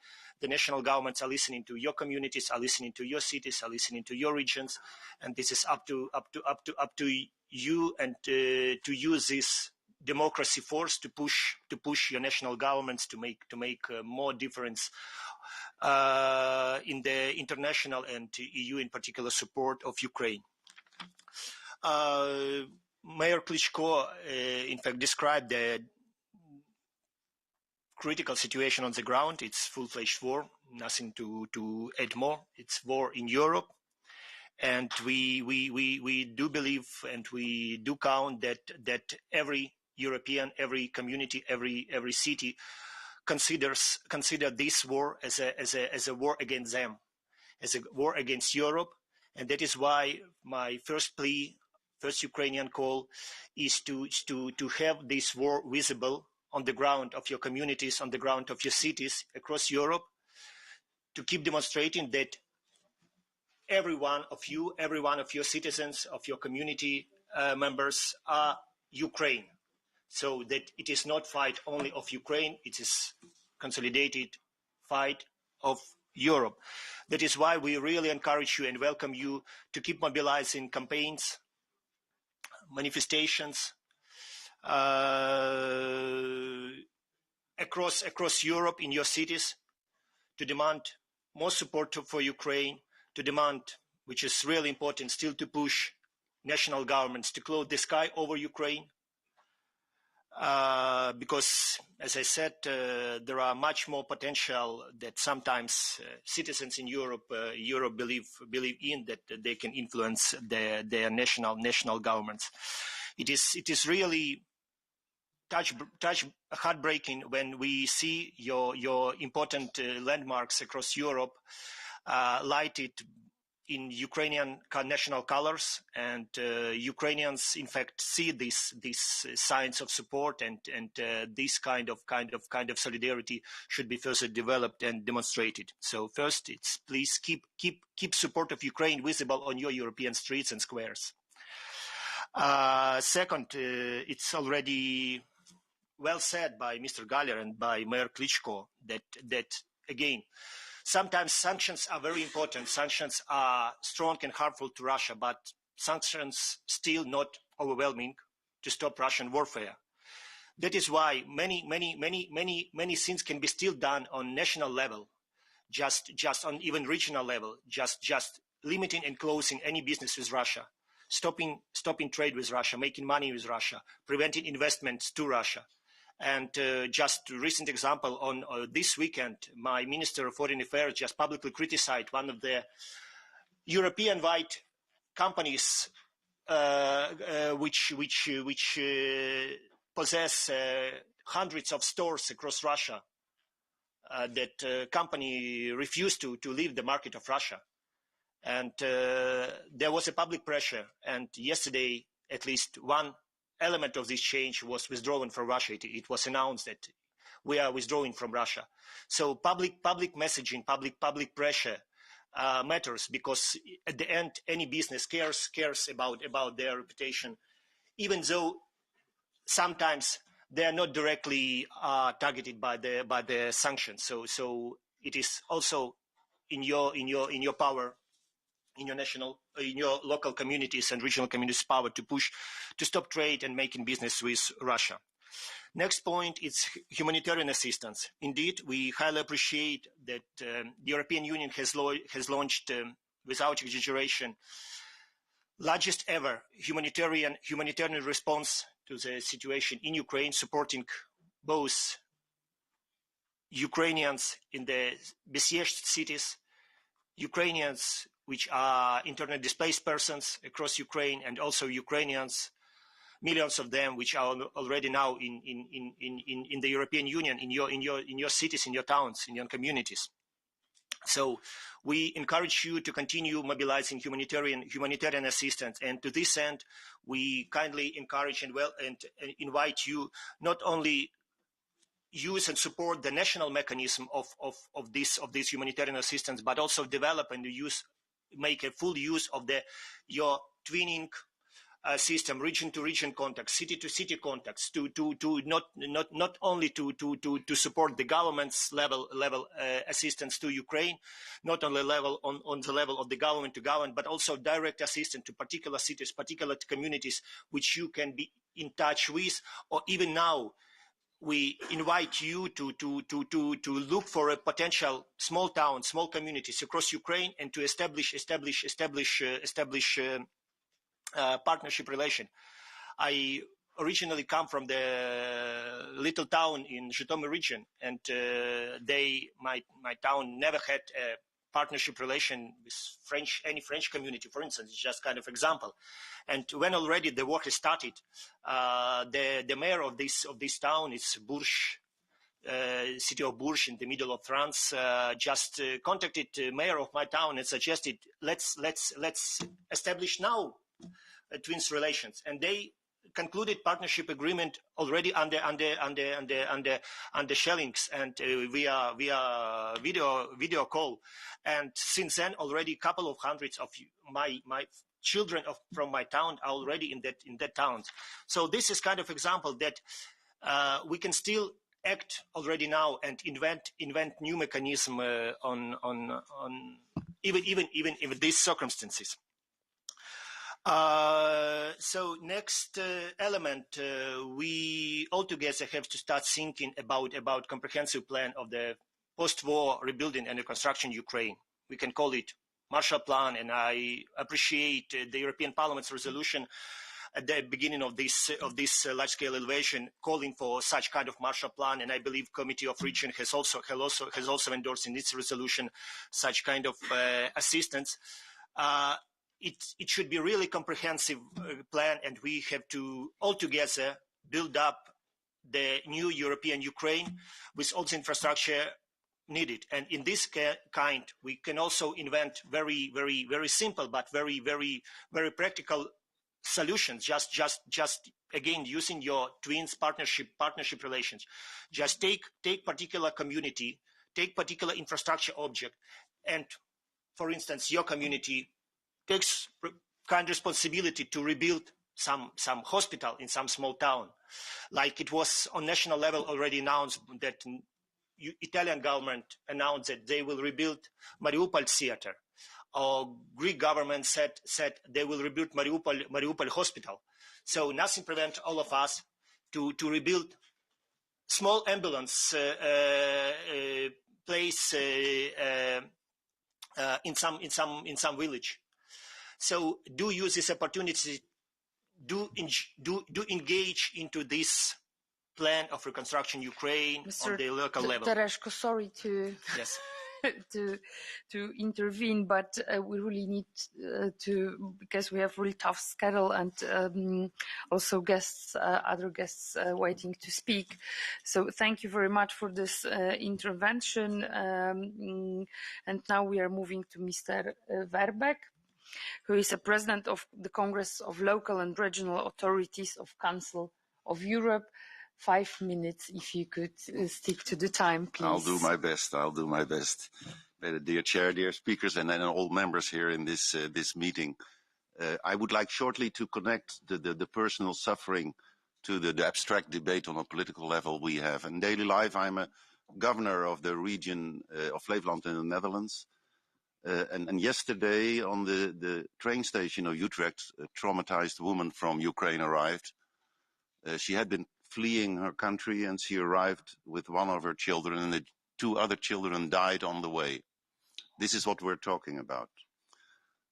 We have contact with the region of Maramureş as a province, and they reported me that busloads of children are arriving there, heavily traumatized children, 2, 3, 4 years old. Nobody knows where their parents are. Nobody knows where they come from. They can hardly talk to each other. This is what we're talking about. Also, I would like to start the meeting that I welcome this kind of meetings. Not everybody realizes how important it is to have meetings like these. The political signal, the pressure that we organize with each other is so valuable. I've seen this in many meetings I participated. Don't underestimate what's happening in a situation like this. Don't underestimate the need for communication by all of you to tell about meetings like these and the pressure that we organize. In the face of the brutal war waged by Russia against Ukraine, such meetings, as I said, are extremely important, not only to communicate, but also to coordinate and to continue our efforts in aid and support of the Ukrainian local and regional authorities, who find themselves literally at the front line to protect their citizens and to ensure their basic needs. So, as I said, this meeting in itself is a political statement. And I want to thank you also for the opportunity to address you today on behalf of the Congress of Local and Regional Authorities of our Council of Europe. It must be clear that as a Council we stand united in solidarity with the people and the authorities of Ukraine. And we salute their courage and their fortitude, and they continue to battle against this invasion. As you already know, the reaction of the Council of Europe was swift and united. Within 3 days, Russia was expelled from this organization and all its bodies, and from most of its treaties and partial agreements. At its session last week, the Congress unanimously adopted the declaration on the Russian Federation's war against Ukraine. In one voice, Congress members condemned in the strongest terms this blatant breach of international law and stressed that they stand firmly with Ukraine and its people. The Congress called on Russia to cease the war immediately and unconditionally, stop the bombing of civilian infrastructures and residential areas, ensure humanitarian corridors for safe evacuation of civilians, stop human rights and humanitarian law violations, and withdraw its troops, recognizing the key role of local and regional authorities in addressing the disastrous humanitarian consequences faced by the citizens. The Congress also condemned the intimidation, abduction and killing of local and regional elected representatives in Ukraine. In the debate before the declaration was adopted, we heard testimonies from the Deputy Minister Negoda, from the Mayor of Kiev, Vitaly Klitschko, from the Mayor of Mykolaiv, Alexander Tsenkevich, and from members of the Ukrainian delegation. Yesterday, the Russian troops shelled the building of the Regional Council of Mykolaiv. This is an attack against the symbols of democratic institutions. I call again on the Russian side to release all 11 mayors who are abducted and retained, and I fully endorse the Mayor Klitschko appeals in this respect. In these testimonies about the atrocities committed in Ukraine, we heard the tremendous pride for this nation defending itself against the aggressor and the firm commitment to the values of freedom and democracy embraced by the Ukrainian people. These values are the source of their strength today. We in the Congress are also proud of the immediate response by numerous local and regional authorities and their associations in other European countries, providing aid to their Ukrainian counterparts and hosting refugees from the Ukraine.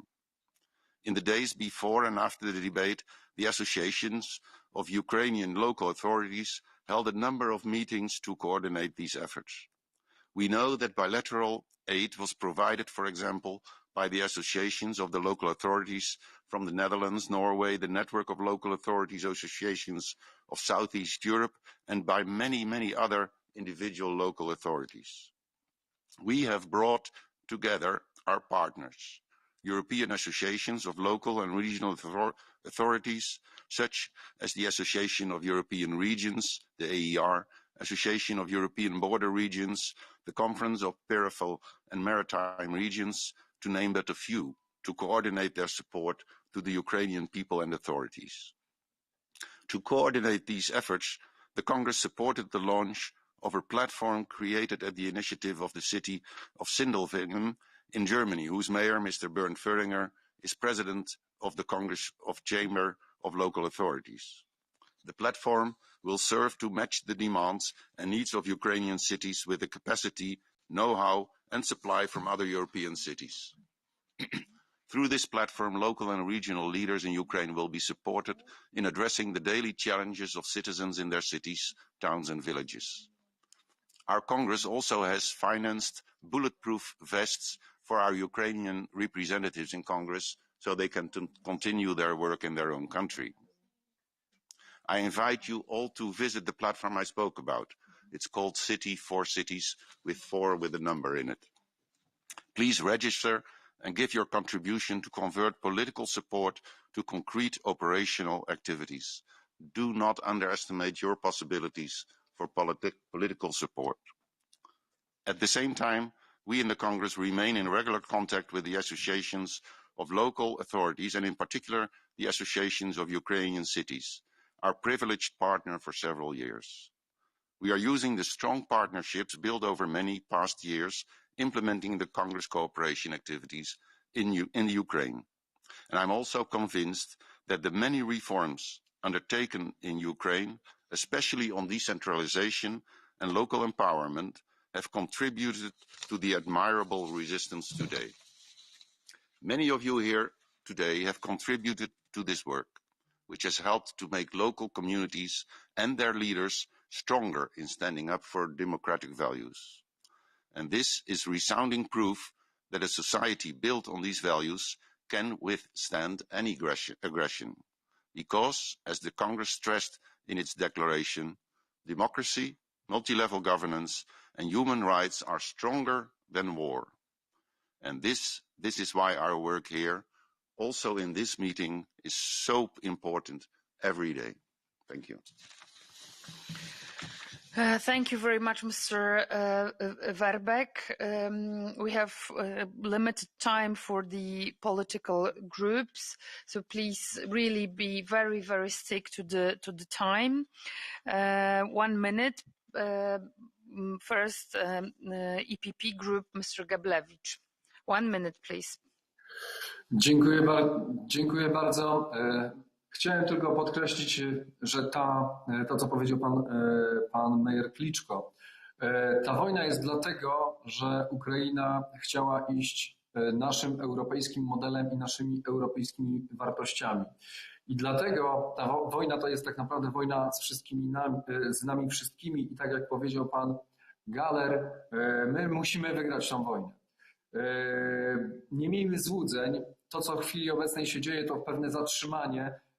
To jest tylko cisza przed kolejną falą. Dlatego my jako władze lokalne, jako władze regionalne i my jako grupa polityczna IPP uważamy, że nasza rola jest bardzo duża do zrobienia. Po pierwsze musimy promować wśród naszych mieszkańców, że to jest nasza wspólna wojna. Po drugie musimy wśród naszych mieszkańców promować gesty solidarności, humanitarnej solidarności zarówno z miastami i regionami na Ukrainie, jak i z wszystkimi uchodźcami, którzy dzisiaj w dużej mierze przybywają do Polski, ale wiemy, że za chwilę pojadą dalej. Dlatego wszędzie potrzebna jest wspólna solidarność. Po trzecie, musimy wywierać presję na nasze rządy, aby natychmiast z jednej strony dostarczały broń, a z drugiej strony,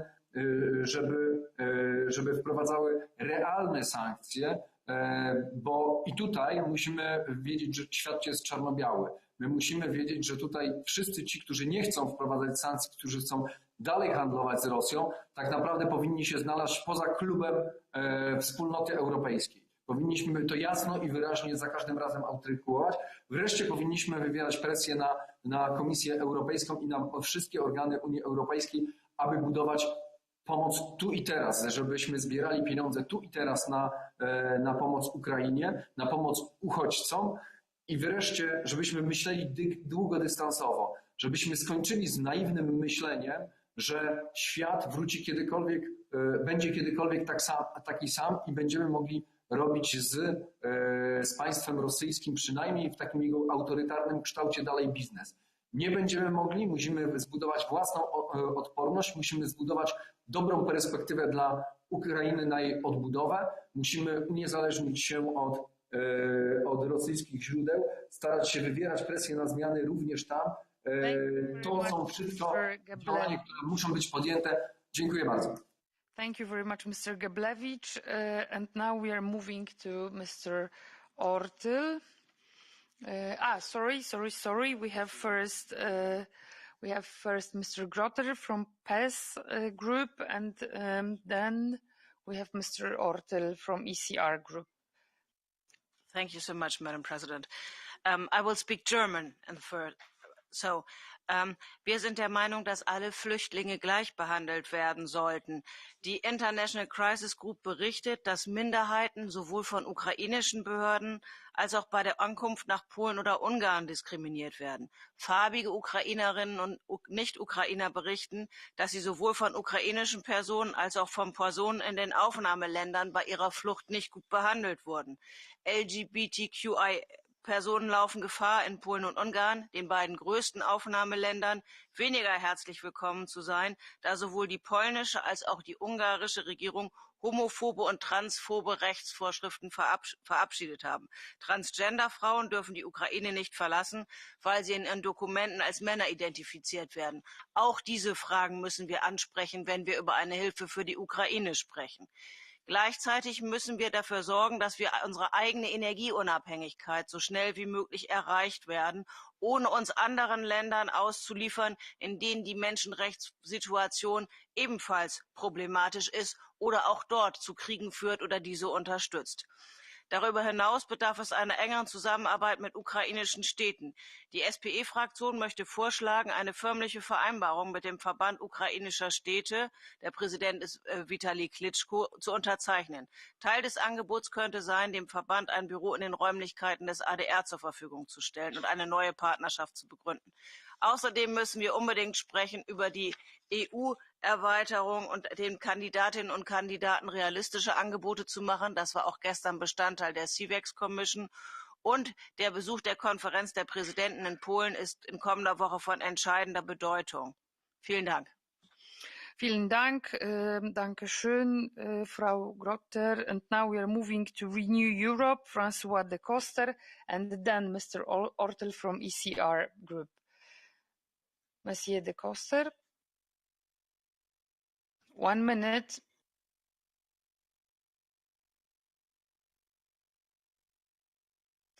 Okay, so we are moving to Mr. Ortel, and then maybe we will.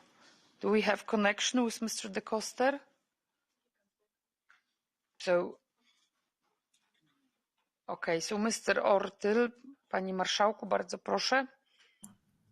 Dziękuję bardzo Pani Przewodnicząca. Szanowni Państwo, myślę, że oceny nasze polityczne, oceny nasze historyczne są dzisiaj prawidłowe i celne, ale myślę, że nie możemy pozostać na tych komentarzach, na tych ocenach.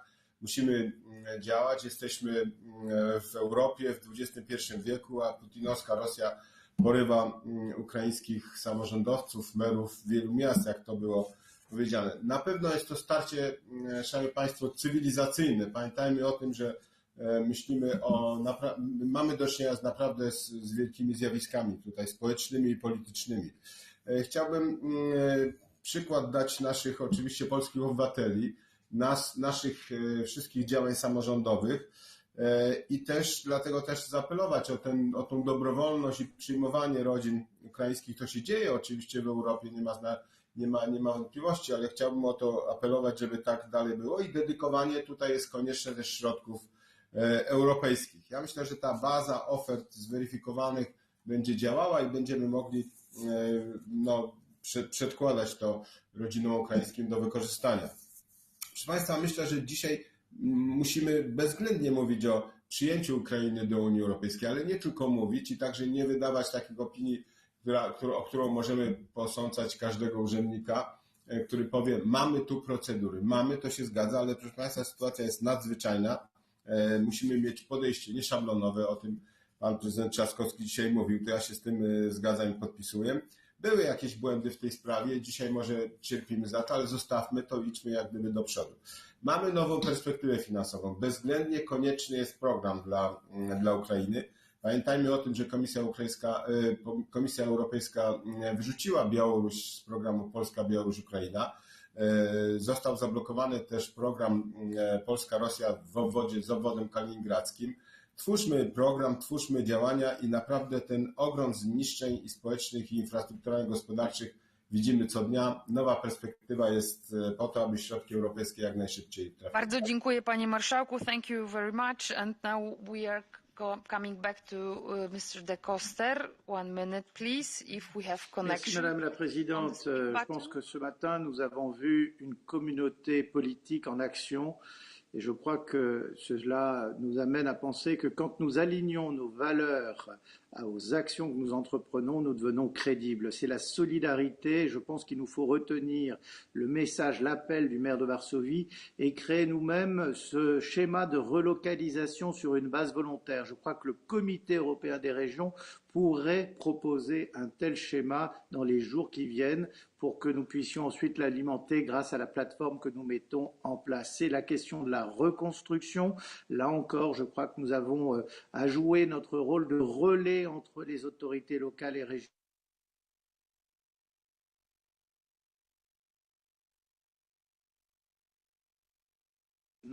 Et le niveau européen comme un continent qui n'a pas la maîtrise totale de sa souveraineté.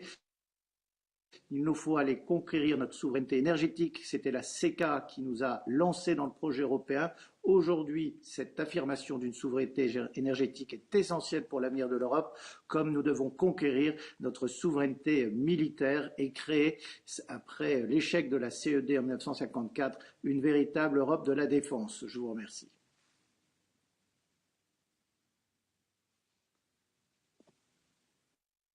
Merci beaucoup. And now we are moving to European Alliance. Kieran McCarthy, the floor is yours. Yeah, thanks, Madam Chair. Can I first of all welcome the launch of the Info Support Hub by the Committee of the Regions. And we have heard this morning kind of many challenges and many concerns. I was quite taken, Madam Chair, by Wojciech Spakon's video and the sentiment from the people, please help us. I think the more that we gather and respond to individuals' needs across the millions of refugees, the better that we keep a focus on that. We also heard this morning with the challenge of targeting raised finance into the right channels. We heard this morning of the crucial role of local and regional authorities in the front line and the need for logistical support. We heard this morning the need to support the Commission's core aid points. I know there's a lot of people who are some people are driving into Europe with large trucks and looking for these aid points. They're randomly, even though there are many people who are targeting and they know who to speak to. So we need to help people who want to help. I think that's important. We heard this morning the call to strengthen the solidarity platform, the call to look at the piecemeal and improvisation of the relocation system, the fear of overwhelming waves of refugees to come, the need to recognise educational qualifications and diplomas, the need to further support sister cities collaborations, the need to harness networks of local and regional authorities. And I feel this morning we're only scratching the surface of what we need to do as a Committee of the Regions. So my question is, when are we going to meet again? Thanks. Thank you very much, Kieran. And now we are moving to the Greens. Ms. Raatilainen, 1 minute, please. Thank you, Honourable Chair. And on behalf of the Greens, I want to express gratitude for you and all our colleagues who are in the front line and have been mobilising solidarity, strong response and humanitarian aid so far. We are very committed to engage actively in our cities and regions to support our sister cities who are in the front line. And we are committed to welcome Ukrainian refugees into our cities, as well as all others that seek refuge from atrocities. We are committed to continue dialogue and calling for a European solution to distribution of refugees. And therefore, we do welcome the declaration of the working group and its call for solidarity mechanism in receiving and welcoming refugees. We are motivated to combat human trafficking of women and children and girls who are in vulnerable situation at the moment. In Finland, for example, we are planning on working more closely in future with our sister cities in changing knowledge and practices in protecting people, and I encourage all who cooperate with their sister cities already to stop exploitation of vulnerable people who seek refuge. And we are committed to work in our cities to get rid of dependency on Russian fossil energy. If we want Europe to abandon Russian oil, coal and gas, our cities need to work for energy independence as well. Cities have to become self-sufficient and accelerate the green transition to renewable energy. We have energy plants and we have energy companies, and we have a role in cutting off the Russian energy. This will have a direct answer to war, as Mr. Geller said earlier. And I mean, the issue of energy and money is also our issue. Thank you. Thank you very much. Thank you, Ms. Raatilainen. Thank you, all the speakers in this part. And now we are moving to our closing session.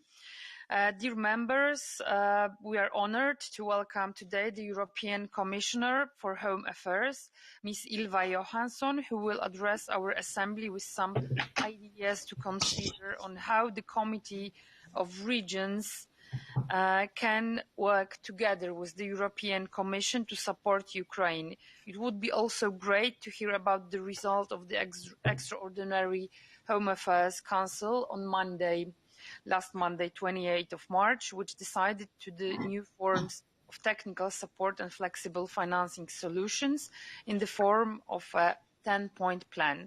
Madam Commissioner, the floor is yours, and then after you, our President, Apostolos Tzitzikostas. Madam Commissioner, you are more than welcome. Thank you. Thank you very much, and thank you for this opportunity to address you. As you are all well aware of, we are in the middle of the biggest refugee crisis we've ever seen since the Second World War. And of course, my time is 24/7 occupied by all the problems, all the challenges, all the things that we need to deal with. But let me also start with the positive things. I would like to start by thanking you. In these days, I'm extremely proud of being European when I see how our citizens are opening their homes, are acting as volunteers, welcoming the refugees, giving things, helping in many aspects, the NGOs, the civil society, but especially, I should say, cities and regions. And you are in the leader of how to organize this with the local and regional authorities. And I would like to take the opportunity to thank you for all you are doing, because I think it's really impressive, the wave of practical solidarity that we see right now. And of course, the challenges are huge. Up till today, 3.8 million refugees have arrived to us from Ukraine. they arrive in the bordering countries, of course. 1.2 million has gone further on to other member states. When the peak, we received around 200,000 refugees per day. Now it has gone down the last week, around 50,000 per day, and yesterday 35,000 refugees arrived in European Union. We have looked into where these refugees are. They are not staying very long in all member states, so some of them go further on. When we take into account also the size of different member states, we can see that Poland is the #1 country with more than 1.5 million refugees still in the country. They are hosting the biggest population according to their own population, and are doing a tremendous, impressive job. Country #2 is Austria, also welcoming almost 250,000 refugees. Country #3 is Czech Republic, with the same amount as Austria, actually, really doing great. Country #4 is Estonia, hosting 25,000 around in a small country. Country #5 is Hungary when it comes to people staying there. So it's important to see that the countries bordering Ukraine are doing a lot, but also other member states are doing really, really a lot. Half of these 3.8 million are children, as you are also well aware of, and it's really also a change on those are coming. The first wave was people with relatives, connections, friends in the EU. Many of those were picked up directly by their families or friends at the borders. The people coming now are more traumatized, are having less resources, are having very few of them actually know where to go. Very few of them have relatives or friends to connect to. And they are traumatized because we have seen the pictures from Mariupol and other cities. No question they are traumatized having experienced this. And I spoke to the Ukrainian Minister of Interior 2 days ago, and he told me about the systematic rape of women in front of their children done by the Russian soldiers. No question that they are traumatized when they arrive. So that means that they need more support now. They are more vulnerable when they show up. I know that you're all very involved in getting these children into schools, the childcare, helping the adults to get a job, having their proper health care and so on. It's important that all member states and citizen regions now step in to welcome the refugees. We should not force refugees to leave, but we should incentivize and welcome them and invite them to come to regions and cities and countries where there is still capacity. So this is something I will ask you. I think this is important that we have in this way a fair distribution by inviting people to come. And I really appreciate what you are doing, setting up this matchmaking tool with the needs and the capacity. I think this is extremely important. As you're probably well aware, we have this solidarity platform that meets twice a week that is really operational, doing the same. So tomorrow, for example, in the solidarity platform with the member states, we are inviting also US, Canada, and UK to also see how they can fit into this, stepping in to help and welcoming the refugees. Canada, for example, has said that they will welcome an unlimited number of refugees, but many refugees hesitate a bit to go as far as to Canada. And I would like to look into how we can involve you, the Committee of the Region, but also the Eurocities, to be part in one way or another into the work that we are doing in the Solidarity Platform, because I think you are you are key actors here, so this is important. May I also, 2 days ago, we had the Extraordinary Council, and I must say that this council has really been acting in an impressive and positive and constructive way. Only 1 week after the war started, this Council of Ministers of Interior managed to unanimously activate the Temporary Protection Directive, which is a 20-year-old directive that had never been used before. And I think this was really an impressive step. 2 days ago, we had an extraordinary council again, and now I presented a 10-point plan on what we need to do the coming days and weeks. And I would not go through this whole plan, but just to mention a few things. We need to step up on a European registration system to make sure that everybody's being registered in European in a proper way. We need to protect children better, so we are producing guidelines on the reception of children, and especially when it comes to unaccompanied minors. We need to do more to avoid trafficking. I must tell you that even before the war, Ukrainian citizens were on the top 5 nationalities to be trafficked into the European Union for sexual purposes, for prostitution, but also for labor purposes. And we have very few cases reported so far of trafficking going on, but when I spoke to the NGOs on the ground and I speak to the UN organizations on the ground, they all witness that this is really, they see more and more cars coming, trying to pick up vulnerable people to sneak in among all the volunteers, to take advantage of the situation and to use this opportunity to traffic women and children. And this is really an area where we need to step up significantly. And I need your help in that. Law enforcement is alerted. We are working on a special action plan on anti-trafficking as well. So a lot of challenges right now, a lot of challenges ahead of us, but also we should be proud of what we have achieved and of what we have managed so far. Madam Commissioner, thank you very much for being with us for this closing session on the Working Group of Ukraine. And now we are just heading 1 o'clock, so 5 after 1 we will stay only with English language. All right. Thank you very much. Thank you very much to our interpreters who agreed to stay slightly longer. So now we are moving to Greece, to our president of the Committee of Regions, Apostolos Tzitzikostas. The floor is yours. Yes, hello. Can you see me? We can hear you, but we cannot see you. Okay, give me 1 second, please. You are usually president of the meeting, so you don't have this problem.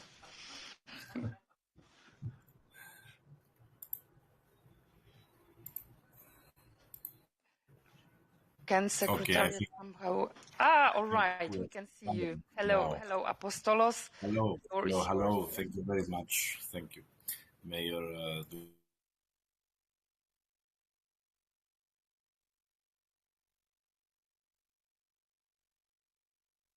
We lost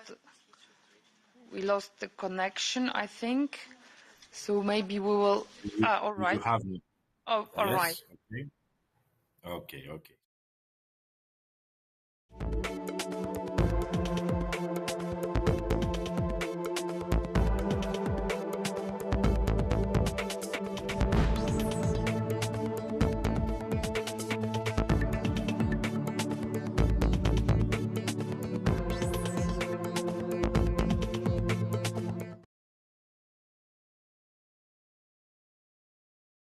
We all know poor body image can affect lifestyle choices, physical and mental health, and is associated with lower confidence and lower aspirations. So we've been taking steps to ensure young people have the skills to keep themselves safe through our work on media literacy and understanding that the online environment is not always reflective of reality. Jill Furness. Thank you, Mr. Speaker. Hormonoplasty and so-called virginity testing are disgraceful forms of abuse against women and girls. I was therefore pleased when the government committed earlier this year to banning them. Will the Minister update the House on when this legislation will be introduced so